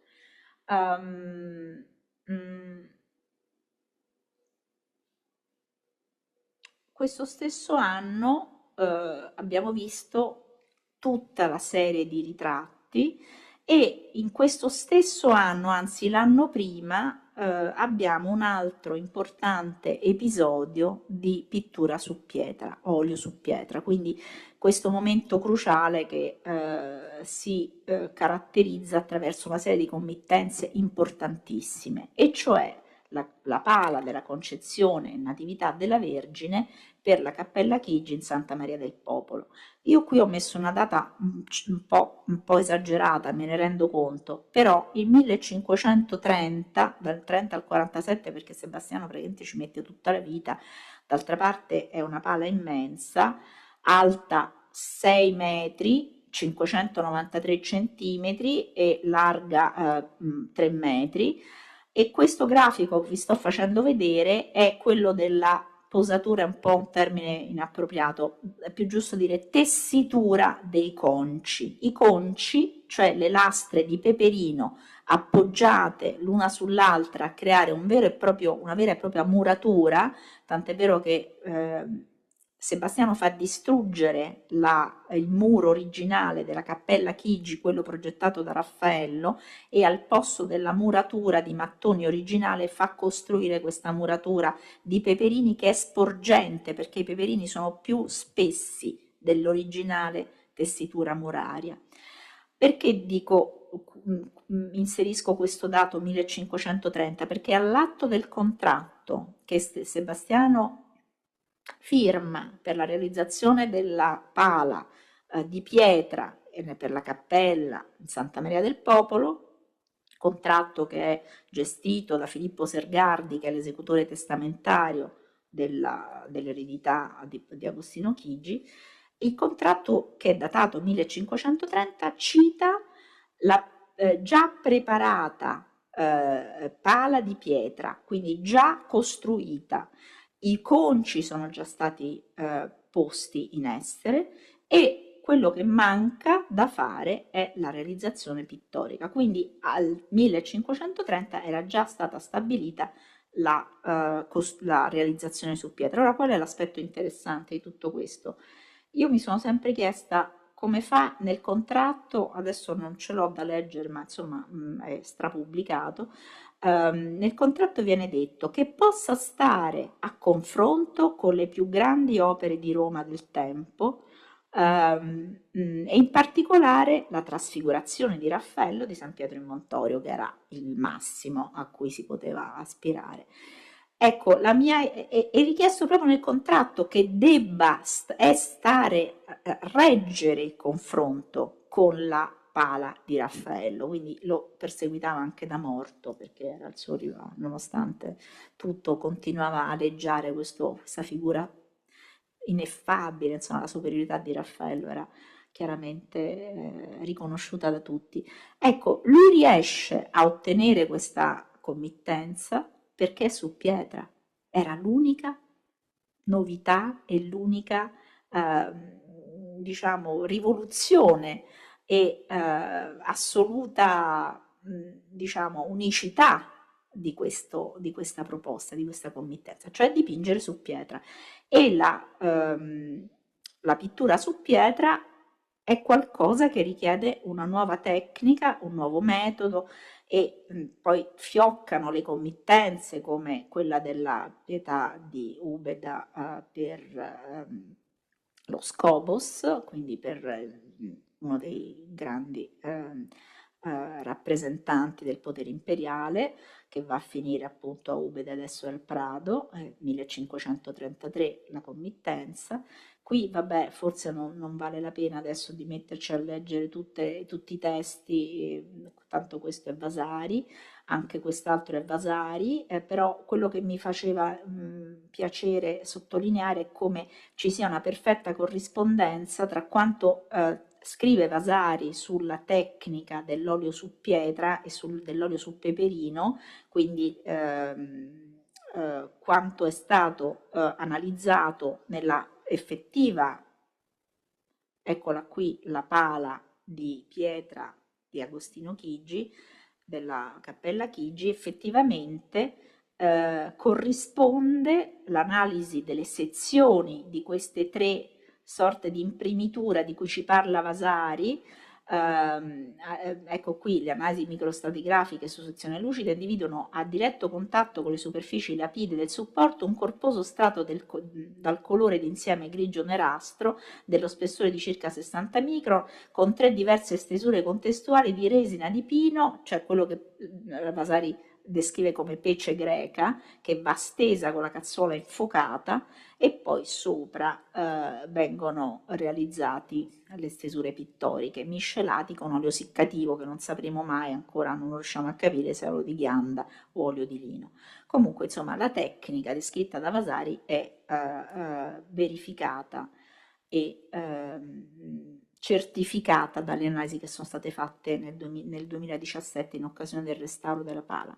Ora il punto è questo: queste tecniche, pece greca, l'allettamento, la preparazione dei supporti, l'imprimitura, a che cosa possono essere paragonate da un punto di vista della tecnica? E io qua mi scuso perché è un po' agli albori questa ricerca, però mi sembra particolarmente interessante, ci sto lavorando con questi restauratori e con i chimici per avere informazioni diciamo, più documentate. Beh, a me sembra estremamente significativo che quando Sebastiano è qui a Venezia siamo anche contestualmente nel grande momento di ripresa dei mosaici nella Basilica di San Marco, in particolare quella che vi sto facendo vedere è la sagrestia, e i grandi artisti, tra i tanti che vengono sostenuti da un lungo periodo, dai dogi Barbarigo, Loredan e poi Andrea Gritti, in una fase che va dal 1495 al 1530, questa serie di decorazioni che riprendono e rinnovano il tessuto musivo medievale mettono a fuoco anche una diversa necessità da un punto di vista pittorico, cioè che il nuovo arredo musivo di San Marco sia al passo con i grandi raggiungimenti dell'arte veneziana del tempo. E gli artisti di punta sono appunto pre Alberto Giglio, Marco Luciano Rizzo, Francesco e Valerio Zuccati, sono poi grandi mosaicisti che prenderanno altre committenze sempre dentro San Marco. Qui lasciamo perdere Torcello, poi casomai ci torneremo se abbiamo tempo. Qui sono, e mi scuso per la qualità da libro delle foto, sono le lunette ovviamente degli Zuccato, Francesco e Valerio. Siamo sempre nel contesto delle decorazioni musive per San Marco, e alcuni altri particolari. Questo però è più tardo, perché qui siamo già in età avanzata, in periodo avanzato, mentre qui siamo ancora negli anni, diciamo, immediatamente successivi al 30, al 40, insomma siamo in questa fase di rimodellazione delle immagini per i mosaici marciani ispirati alla contemporanea coeva produzione figurativa. Ora, qual è il tema interessante? Esiste un processo contro contro gli Zuccato, dove loro vengono accusati di dipingere sopra i mosaici. Cioè, per ottenere questa scioltezza, la liquidità del colore, il gioco di ombre, le trasparenze, il mosaico è difficile da, da gestire. Quindi, ecco, a me questa informazione mi sembra estremamente significativa, che contestualmente Sebastiano ha potuto visitare, o comunque ha potuto non partecipare attivamente, ma essere consapevole di queste novità da un punto di vista cromatico e tecnico, dove il mosaico doveva ammodernarsi, quindi doveva presentare quegli stessi effetti pittorici contemporanei ottenuti nello stesso momento dalla grande produzione figurativa veneziana. Gli autori dei cartoni, come sapete, sono poi Tiziano, Tintoretto, Lorenzo Lotto, quindi c'è tutta una forte volontà innovativa, e questo processo intentato contro le tecniche inedite e anche criticabili di dipingere su un mosaico, perché evidentemente era una specie di scorciatoia, o perlomeno così era vissuta dai rivali degli Zuccato, mi sembra un argomento interessante per mettere in relazione le novità dell'olio su pietra e le novità dei mosaici a Venezia. Grazie.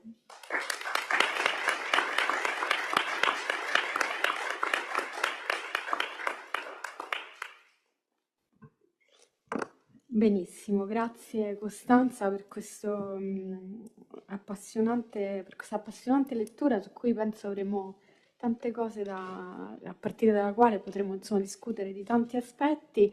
Io come solitamente lascio la parola diciamo, A chi vuole. a chi vuole intervenire.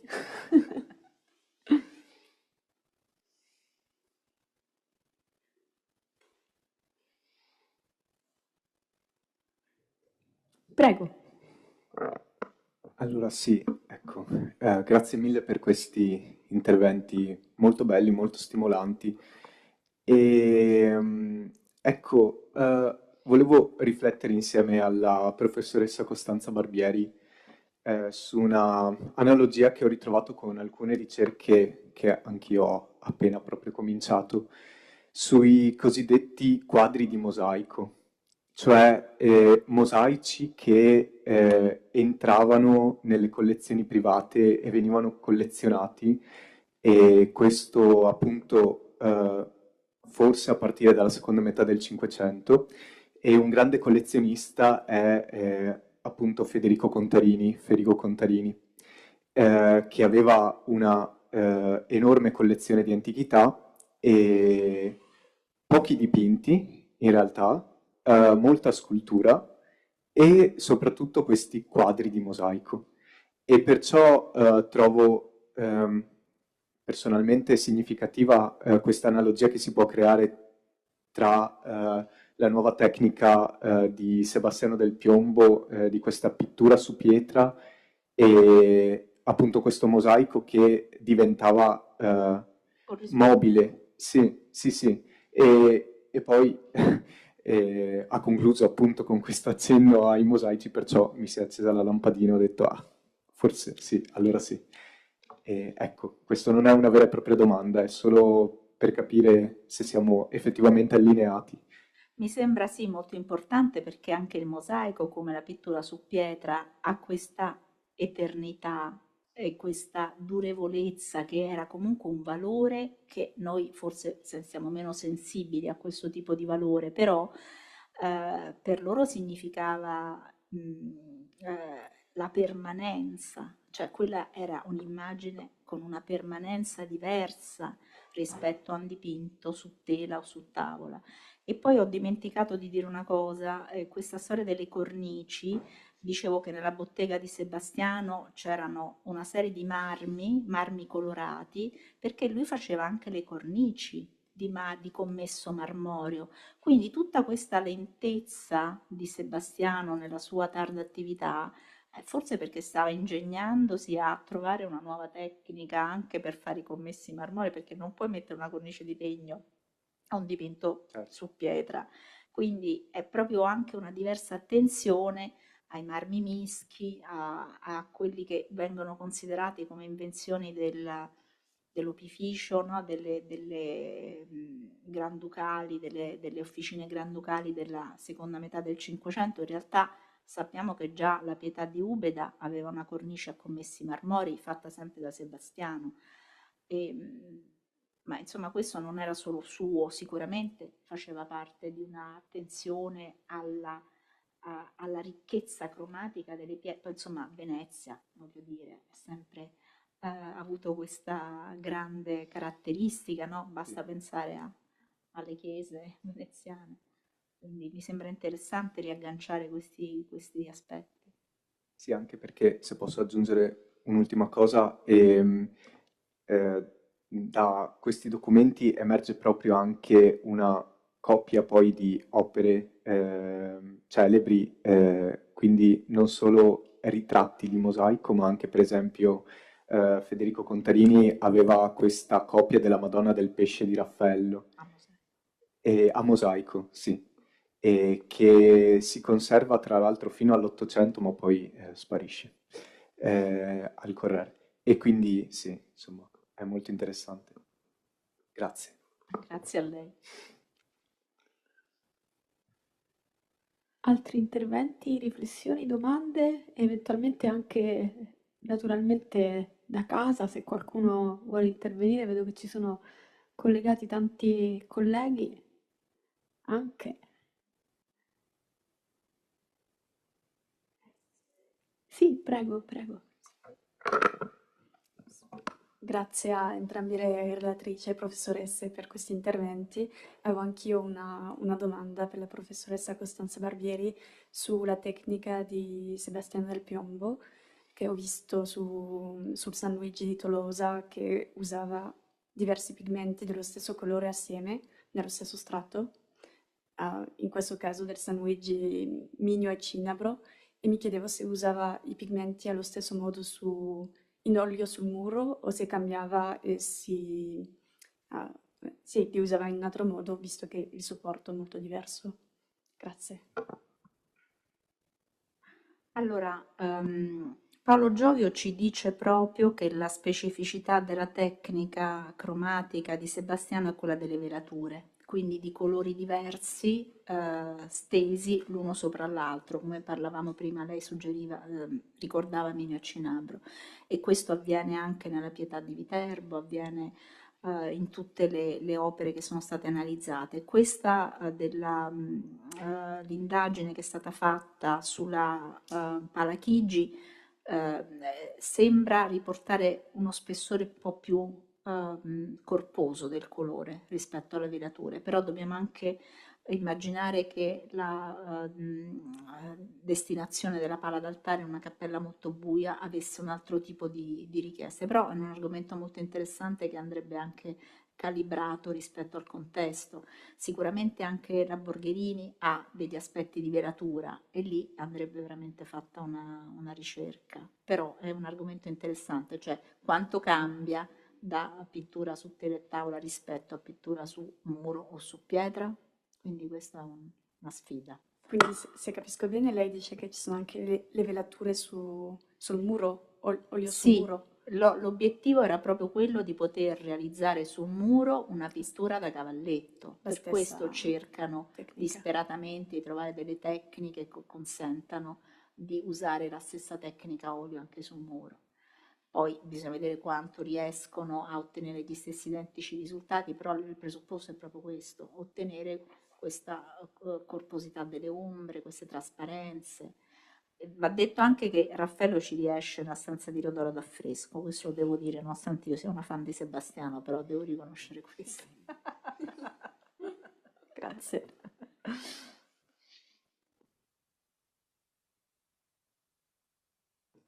Beh, mi pare interessante, io avevo un'osservazione e poi una domanda, una per Costanza e una per Silvia. Beh, intanto questa questione giustamente no, la pittura subspecie eternitatis, questa idea della pittura che dura almeno quanto le sculture attraverso questo cambiamento di supporto, che poi credo che fondamentalmente fosse un tema, un problema che contrariamente a quello che noi oggi abbiamo, fosse assolutamente percepito al tempo, perché sono tantissimi cantieri in cui insomma mi sono imbattuta e mi è capitato di vedere come a distanza di appena un decennio interi cantieri pittorici vengano a Venezia perfino interamente rinnovati, con una quasi facilità, mi viene da dire, che lascia intuire questa percezione, no, della pittura come tempo passeggero. Quindi credo che in effetti questa riflessione che si carica di senso, cioè questa ricerca di Sebastiano che si carica di senso e che non è soltanto una coincidenza, una curiosità materiale, ha assolutamente il suo posto nella mentalità del tempo. Mi chiedevo però se ti fosse capitato nelle tue ricerche ormai lunghissime su Sebastiano di imbatterti in una serie di elementi contestuali che possano giustificare questo suo interessamento all'aspetto propriamente tecnico. Addirittura tu giustamente utilizzavi questa espressione anacronistica, cioè questa ricerca quasi di chimica dei materiali, no? Cioè se ci fosse un contesto intorno a lui favorevole a stimolare questo tipo di ricerca. Invece per Silvia volevo chiederle se a questo punto, rispetto alla lettura che ci ha proposto dell'opera di Chastel, che poi è in assoluta continuità, come sottolineavo proprio alla fine del suo intervento, con quanto ci ha proposto anche Michel Hockman, quali siano le ragioni, secondo lei, di questo così toscanicismo che in qualche modo c'è questa scelta di Chastel di utilizzare una determinata letteratura e di escluderne altre, e allo stesso tempo se come Michel anche lei pensa che ci sia un aspetto autobiografico nella lettura che Chastel dà del Sacco.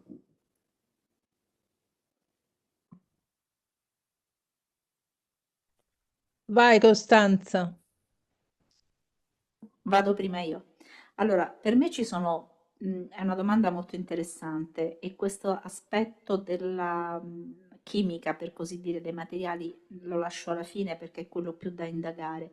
I primi due aspetti, secondo me, sono la stretta connessione tra Giorgione e Sebastiano, perché ricordiamo tutti la storia di Verrocchio, della sfida tra i sostenitori della scultura che si può esperire in 3D e invece i dipinti sono piatti. Allora Giorgione risponde: io questo famoso dipinto perduto, insomma, conosciuto attraverso pseudocopie del soldato che è in piedi davanti a una fonte che rispecchia, quindi l'immagina sotto in su e poi rispecchia nello scudo appoggiato su un lato, il lato appunto destro del soldato in armatura e lo scudo sull'altro lato rispecchia. Quindi Giorgione trova un modo per opporsi, no? alla visione della superiorità della scultura perché restituisce un'immagine in 3D. Quindi diciamo che e lo stesso Giorgione aveva sperimentato l'olio sul muro, sappiamo di questa figura della primavera dipinta all'esterno, insomma, quindi c'erano già delle premesse veneziane. Poi Sebastiano sta a Roma e a Roma è alleato di Michelangelo contro Raffaello, ma lì era lo scultore che doveva anche affascinarlo, cioè tutta questa monumentalità delle opere di Sebastiano, abbiamo visto questi ritratti, lui cerca di dare questa monumentalità, questa tridimensionalità a questi volumi, perché si confronta con qualcuno come Michelangelo, insomma non deve essere facile, quindi lui cerca, ambisce a diciamo così, restituire lo stesso corpo, la stessa intensità, no, di queste presenze che sono molto retoriche, cioè veramente sono monumenti dipinti questi ritratti. E poi l'aspetto della tecnica, dei materiali, questo è molto interessante perché non dobbiamo dimenticare che sempre Vasari, che è una fonte comunque utile perché ci dà degli strumenti aggiuntivi, ci racconta che Raffaello, io questo l'ho chiesto anche a Paolo Violini e Paolo Violini mi ha detto che avrebbe approfondito l'argomento. Paolo Violini è il restauratore capo del Vaticano. Vasari ci dice che Raffaello utilizza il nero degli stampatori per ottenere queste ombre così scure nella sala di Rodoro. Quindi evidentemente non era solo Sebastiano che sperimentava, ma era proprio anche molto ampia, molto diffusa, voglio dire, questa visione di innovazione, no? Pensiamo Parmigianino con le incisioni. Insomma, ecco, questo è un argomento che meriterebbe sicuramente più approfondimento, ma appunto non solo Sebastiano, ma anche Raffaello, sperimentare con i materiali. Sì, grazie della domanda. No, io credo, allora, le domande che sono due, se capisco bene. Allora, l'idea di Chastel di una toscanizzazione e comunque di questo ruolo di Firenze, l'idea che il manierismo venga da Firenze, che Roma in qualche modo fosse dominata da Raffaello e dunque sostanzialmente si intuisce da una sorta di adesso dico classicismo, ma insomma, certo non maniera, è un'idea molto diffusa, non è solo un'idea di Chastel. Diciamo che era un po' la vulgata, spicca come, diciamo, mh, così spicca per la differenza di parere invece questa critica anglosassone che proprio perché lavora sul disegno prescinde da queste categorie astratte, si trovano a dovere, diciamo, fare i conti con un testo che è il testo del disegno, che impone di ripensare radicalmente da zero, anche quelle che si erano presupposte le strade privilegiate dello sviluppo stilistico del Cinquecento. Celeberrimo il caso, ora perché c'è qui Costanza, dei disegni già ritenuti di Sebastiano, che Vasari diceva essere di Michelangelo e si sono rivelati essere di Michelangelo per Sebastiano. Quindi voglio dire, e lì è franato qualcosa naturalmente, no?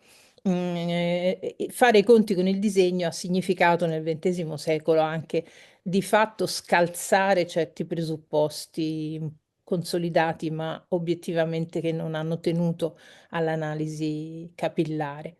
Ehm, quindi di toscanizzazione, l'idea che appunto la maniera venisse da Firenze e andasse a Roma e Roma la recepisse dall'esterno è un'idea che è ancora oggi nei manuali di storia dell'arte, quindi non era certo solo Chastel. Quanto all'aspetto autobiografico, io non ho ascoltato Michel, non lo so, io in quel contributo per il quale penso mi avete chiamato avevo solo accennato a questa diciamo, relazione con i moti di piazza del maggio 68 rispetto al maggio 27, mi pareva che ci fosse un'assonanza, però ripeto, era stata un'idea che mi era venuta leggendo Castelnuovo, quindi non so cosa ha detto Michel Hoffman. Ehm, Sì, sì, quindi assolutamente, era proprio questo lo spunto, appunto, sì, sì, però appunto io l'avevo pubblicato allora, forse lui ha ripreso questo e l'ha approfondito, io non l'ho approfondito, quindi avrei dovuto ascoltare lui. Grazie. Grazie. Devo dire una cosa a Costanza, quel disegno da cui sei partita della figura che si strappa i capelli, ehm, secondo me è per un giudizio universale. Cioè ci sono dei disegni di Fra Bartolomeo, credo proprio connessi al giudizio di Santa Maria Nuova, che a mia memoria, adesso non mi volevo alzare per andare a vedere, ma hanno delle invenzioni simili, potrebbero, quindi non voglio dire con questo che Sebastiano ha visto i disegni di Fra Bartolomeo, ma potresti verificare se non sia una figura pensata per un giudizio finale. Silvia, grazie tantissimo, lo farò di corsa, perché di fatto poi Sebastiano avrebbe dovuto fare il giudizio universale insieme a Michelangelo, cosa che poi non ha più fatto, quindi poteva essere... Adesso non so se funzionano le date, non so niente, però diciamo come iconografia e qui quindi diciamo proprio il gesto di disperazione, ma anche mi ha molto evocato Fra Bartolomeo questo andare verso Eh eh, sì, questa sì, sì, l'incedere in avanti. magari me lo ricordo male, quindi non No, no, fidarmi. ma ti ringrazio molto Comunque perché controllo, se trovo una foto ti mando magari una foto, una fotina, insomma. grazie mille perché mi piacerebbe capirlo meglio, grazie.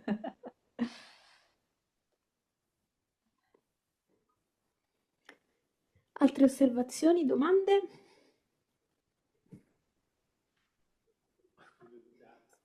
Ciao, ti saluto, non so se mi riconosci, sono Lorenzo Finocchi Guest. Certo che ti riconosco, ti ho riconosciuto da subito, ma non potevo salutare tutti e sembrava...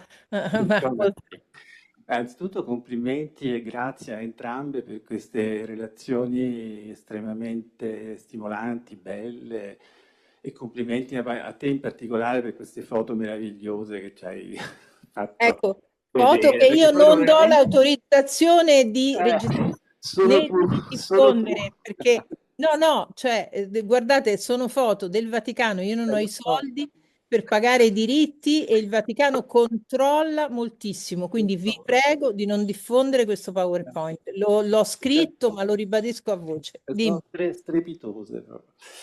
E allora sono anche luoghi difficili, insomma, ai quali accedere. E io sono veramente molto, appunto, ho trovato le tue relazioni estremamente interessanti e la domanda, l'interrogativo che pongo è un po' a tutte e due, perché secondo me mi rifaccio a quello che è stato l'andamento cronologico della ricerca storico-artistica sul Cinquecento romano, per esempio, e posso dire che un certo tipo di ricerche sulla decorazione sono cominciate a partire solamente all'inizio degli anni Ottanta. In alcuni enclave di studiosi sulla materia, sui materiali, sul restauro, che esulavano anche dalle scuole di storia dell'arte. Quindi anche ricollegando quella che è stata così la conferenza di Michel Hoffman dell'altra volta, dell'altro incontro, ricollegandola alla tua, appunto, io credo che sia oggi, che sia necessario appunto impostare le nostre ricerche su quegli argomenti, considerando anche gli scopi per i quali vengono compiuti certi disegni e vengono prefigurate certe soluzioni decorative. Perché la decorazione è il vero elemento assolutamente inedito della Roma del primo Cinquecento. La decorazione all'antica è qualcosa che non c'è in altre parti d'Italia. E quindi questo implica per chi arriva a Roma un certo senso di disorientamento al quale bisogna adeguarsi, perché le dimensioni dei cantieri romani sono colossali e sono inedite e non sperimentate prima.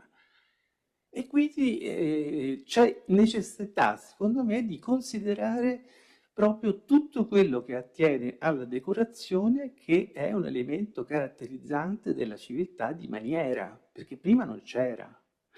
E quindi, secondo me, questa è una mia convinzione, bisognerebbe prendere di petto un elemento, un punto fondamentale di questa vicenda che è la Farnesina. Perché la Farnesina a Roma, ancora oggi, Costanza lo sa perché ne abbiamo parlato altre volte, è ancorata alle conclusioni che Frommel ne ha tratto nel 1961. E personalmente io non le trovo più accettabili, e questo significa riprendere pezzo per pezzo di quel grande complesso che è l'unico che a Roma può essere messo a pari del Vaticano, perché all'inizio, durante il pontificato di Giulio II, ci sono solo due grandi progetti pittorici, architettonici, il Vaticano e la Farnesina, non ce ne sono altri.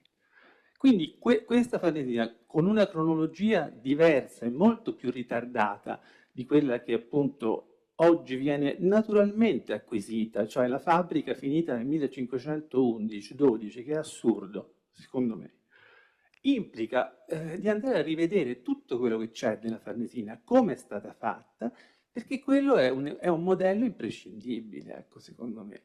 Al- Secondo, per Costanza, volevo dire No, che questo era per Costanza, la Farnesina gliela diamo a Costanza, scusa. Adesso io risponderò sul Vaticano. C'è Agostino Chigi, io non no, voglio fare il Papa, però insomma. no, solo una cosa, ecco, volevo dire in chiusura, cioè questa che proprio la Farnesina è elemento rappresentativo della invenzione dello stucco, della decorazione plastica e quindi scultorea, realizzata con i materiali più vari, fino alle terrette, no? Che dovevano coprirne le superfici esterne. E quello che diceva Costanza appunto della pala per la Cappella Chigi in Santa Maria del Popolo, è molto interessante questo fatto della pittura su peperino, perché di fatto c'è la coscienza che solo una pittura su un muro può essere adeguata alla cappella progettata da Raffaello all'antica. L'architettura è fondamentale in questo punto, così come ci rendiamo conto anche prima di questo elemento dell'importanza della pittura sul muro, se pensiamo al confronto tra Sebastiano e Raffaello dentro la loggia di Galatea, la Farnesina, perché quello è naturalmente un confronto che va oltre quelli che erano stati fatti a Ferrara e a Mantova, negli studioli di Alfonso e Isabella, perché essendo a Roma la decorazione non può essere altro che ad affresco all'interno di una villa all'antica. Quindi qui c'è proprio il salto, c'è la cesura col mondo della decorazione tardo quattrocentesca. Ecco. Allora, io rispondo per il Vaticano, Sì. poi lascio la parola alla professoressa Barbieri. Io ho studiato il caso dell'appartamento di Bibbiena, ho scritto una cosa in quel volume che non ha nessunissima diffusione, che è il grosso libro che hanno fatto da quel convegno che c'è stato in Vaticano per il centenario della morte di Raffaello, che si chiama Raffaello in Vaticano. È una ricerca a cui tengo molto perché, diciamo, mi sembra di avere visto una cosa che mi interessa ancora oggi sviluppare.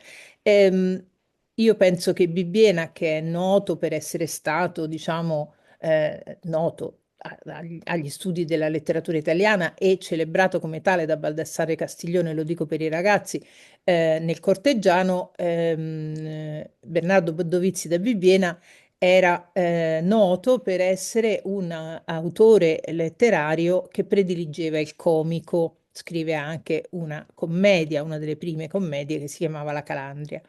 Bibbiena era molto legato a Leone X che lo fa vivere appunto di fatto accanto a sé e gli fa decorare, gli permette di decorare in Vaticano questo appartamento di cui resta soltanto la stufetta di cui avrete sentito parlare e la loggetta di cui si parla meno e che appunto purtroppo non è mai riprodotta nei suoi dettagli.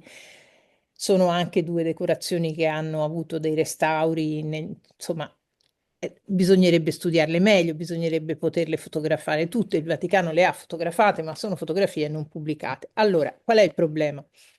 Io ho la sensazione che, diciamo, la riscoperta, lo dice Vasari, Vasari dice che Raffaello e Giovanni da Udine riscoprono le grottesche nella Domus Aurea, e io penso che la decorazione della loggetta in particolare, ma anche della stufetta, le grottesche sono anche nella stufetta naturalmente, sono in qualche modo l'equivalente in pittura della battuta salace, diciamo, della mordacità della battuta spiritosa per capirci, ricordata da Cicerone, e è un modello antico in letteratura che viene trasposto in pittura. È un'invenzione potentissima, naturalmente non è l'invenzione della grottesca, ma è la reinterpretazione della pittura antica di grotta nella chiave della maniera moderna, cioè è un salto rispetto a Pinturicchio e rispetto a tutta la tradizione della grottesca della fine del Quattrocento straordinaria. È un salto permesso da questa combinazione di letterati, perché la decorazione di Bibbiena viene eseguita da Pietro Bembo, che è a Roma, mentre Bibbiena è lontano da Roma, quindi noi datiamo con certezza al 1516 perché ci sono queste lettere. Quindi sono letterati, pittori diciamo del calibro di Raffaello e Giovanni da Udine, che fanno i conti con questa committenza che è, diciamo, concentrata sull'idea di rileggere l'antico in una lingua nuova. Quindi usano Michelangelo per interpretare la grottesca antica. Questo è un salto, questa è la maniera moderna. Quindi ti ringrazio di questa domanda perché mi permette di fare questo sloganino che però secondo me a tutt'oggi è un po' la vera differenza che noi immediatamente cogliamo. Sulla Farnesina lascio. Sì, anche lì è appunto un nodo centrale. E io mi sono occupata tantissimo della Loggia della Galatea, ma la Loggia della Galatea è una delle parti che dovrebbero essere analizzate in modo relato, cioè non io ho potuto fare questa monografia essendo da sola, perché non credo che un lavoro di indagine come quello che si dovrebbe fare sistematico sulle decorazioni della Farnesina possa essere affrontato da una singola persona. Io facendo questa ricerca ho cercato di contraddire quello che era assunto, che erano pezzi staccati l'uno dall'altro, cioè che c'era un'idea per l'oroscopo di Agostino Chigi, poi era arrivato questo scapigliato da Venezia, aveva dipinto così di fantasia le lunette, e poi c'era stato questo strano incrocio tra Raffaello e Sebastiano col Polifemo alla Galatea. Lì invece è stato sistematizzato tutto quanto fin dal principio, cioè è un universo costituito dal cielo, dagli astri, la definizione dell'oroscopo è data nella volta, quindi la carta natale di Agostino Chigi. Poi ci sono le lunette che rappresentano il passaggio sulla terra, quindi dal mondo diciamo così celeste al mondo terrestre, che è il dominio delle passioni, e lì ci sono i venti e quindi il tema delle metamorfosi di Ovidio associato ai venti, associato quindi a una dinamica di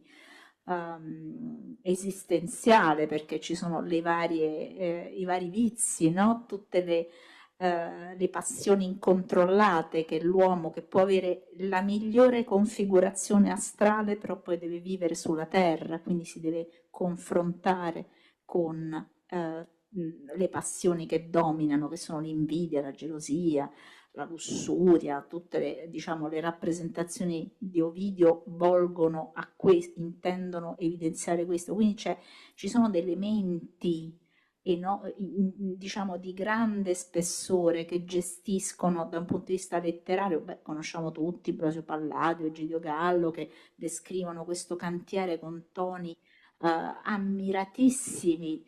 Ora io mi sono concentrata su un tema iconografico, perché poi dal cielo si passa alla terra e poi si ritorna al cielo attraverso il Polifemo, la Galatea, e vabbè, questo è un tema iconografico, ma anche la parte invece dei materiali utilizzati è una cosa che noi non possiamo più neanche cogliere, perché quando i senesi hanno venduto ai Farnese la villa Farnesina, hanno strappato le mostre di marmo delle porte, quindi la ricchezza di cui ci parlano le fonti antiche, degli arredi, della ricchezza, anche qui di nuovo torniamo alle pietre, ai marmi, però la possiamo ritrovare per esempio nella Cappella Chigi, di cui mi sono dimenticata, che la volta è a mosaico, perché Albise de Pace viene a Roma invitato da Agostino Chigi per fare questi mosaici, e lì è proprio il microcosmo dove diciamo il bel composto prima di Gian Lorenzo Bernini, perché c'è tutto, c'è il mosaico,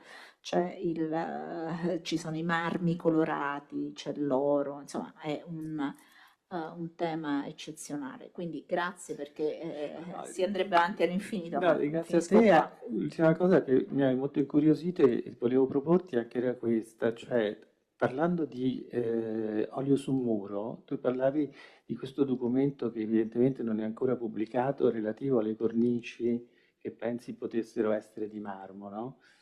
E questo mi dà da pensare che in realtà questi dipinti su pietra probabilmente dovevano essere inseriti nel muro con delle cornici in marmo. Cioè, questi sono tutti elementi della novità della cultura di maniera. Così come per esempio il fregio della Fardesina, cioè, voglio dire, fino al Frommel aveva sempre pensato che era un fregio in terracotta, ma poi i restauri degli anni di una ventina, 20-25 anni fa, hanno visto che invece quello è stucco di marmo, che poi è stato dipinto. E questo significa che lo stucco di marmo, almeno secondo quello che ci dice Vasari, è stato realizzato da Giovanni da Udine intorno al 1515-16, in contemporanea con l'uso dello stucco di marmo in Palazzo Branconio dell'Aquila. Quindi questo significa che la Farnesina è un cantiere in progress che va avanti per tutto il secondo decennio con dei dettagli interessantissimi che ovviamente hanno un influsso. Per esempio, Silvia, io ho pensato a volte quella che citavi te, la sala dei chiaroscuri in Vaticano, che in effetti ha questa imprinting raffaellesco, e io ci ho sempre visto una netta vicinanza a quello che è il progetto, secondo me, di Raffaello, poi realizzato da Peruzzi all'interno della sala delle prospettive, perché Peruzzi è un architetto molto antiquato, molto Cioè, 400. Raffaello no, è Peruzzi la sala delle Io prospettive. no, non ci credo se è Peruzzi, perché è troppo forte, è troppo flamboyant, è proprio un'altra cosa. Se tu vedi anche l'architettura di Peruzzi in Santa Maria della Pace, in quell'affresco che c'è, è tutta un'aggiunta, c'è tutta un'aggiunta di elementi, ma invece l'organicità del Salone delle Prospettive è assolutamente geniale e secondo me assolutamente raffaellesca, però questo implicherebbe una discussione tra noi molto accurata. Grazie. Bene, la discussione accurata forse dobbiamo rimandarla, anche perché tra un po' dovremo abbandonare, diciamo, questa meravigliosa aula che insomma ci accoglie da ormai l'inizio del seminario, con qualche eccezione. Io ci tengo ancora a ringraziare, se non ci sono ulteriori domande o osservazioni.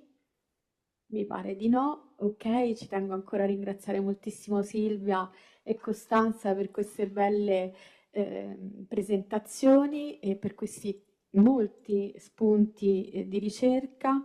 E, vi do appuntamento al prossimo seminario, che si terrà in un giorno inconsueto, perché si terrà di mercoledì anziché di giovedì, precisamente il 6 maggio, e tra l'altro il nostro relatore è collegato, perché è Guido Rebecchini, che ci parlerà appunto di questa mostra in preparazione. Non vediamo l'ora di ascoltare tutte le novità che appunto Certo. è apparso, si è materializzato. Ciao Guido. Ecco, e quindi vi aspettiamo in aula Morelli il 6 maggio e ringraziamo ancora le nostre relatrici. Grazie a voi.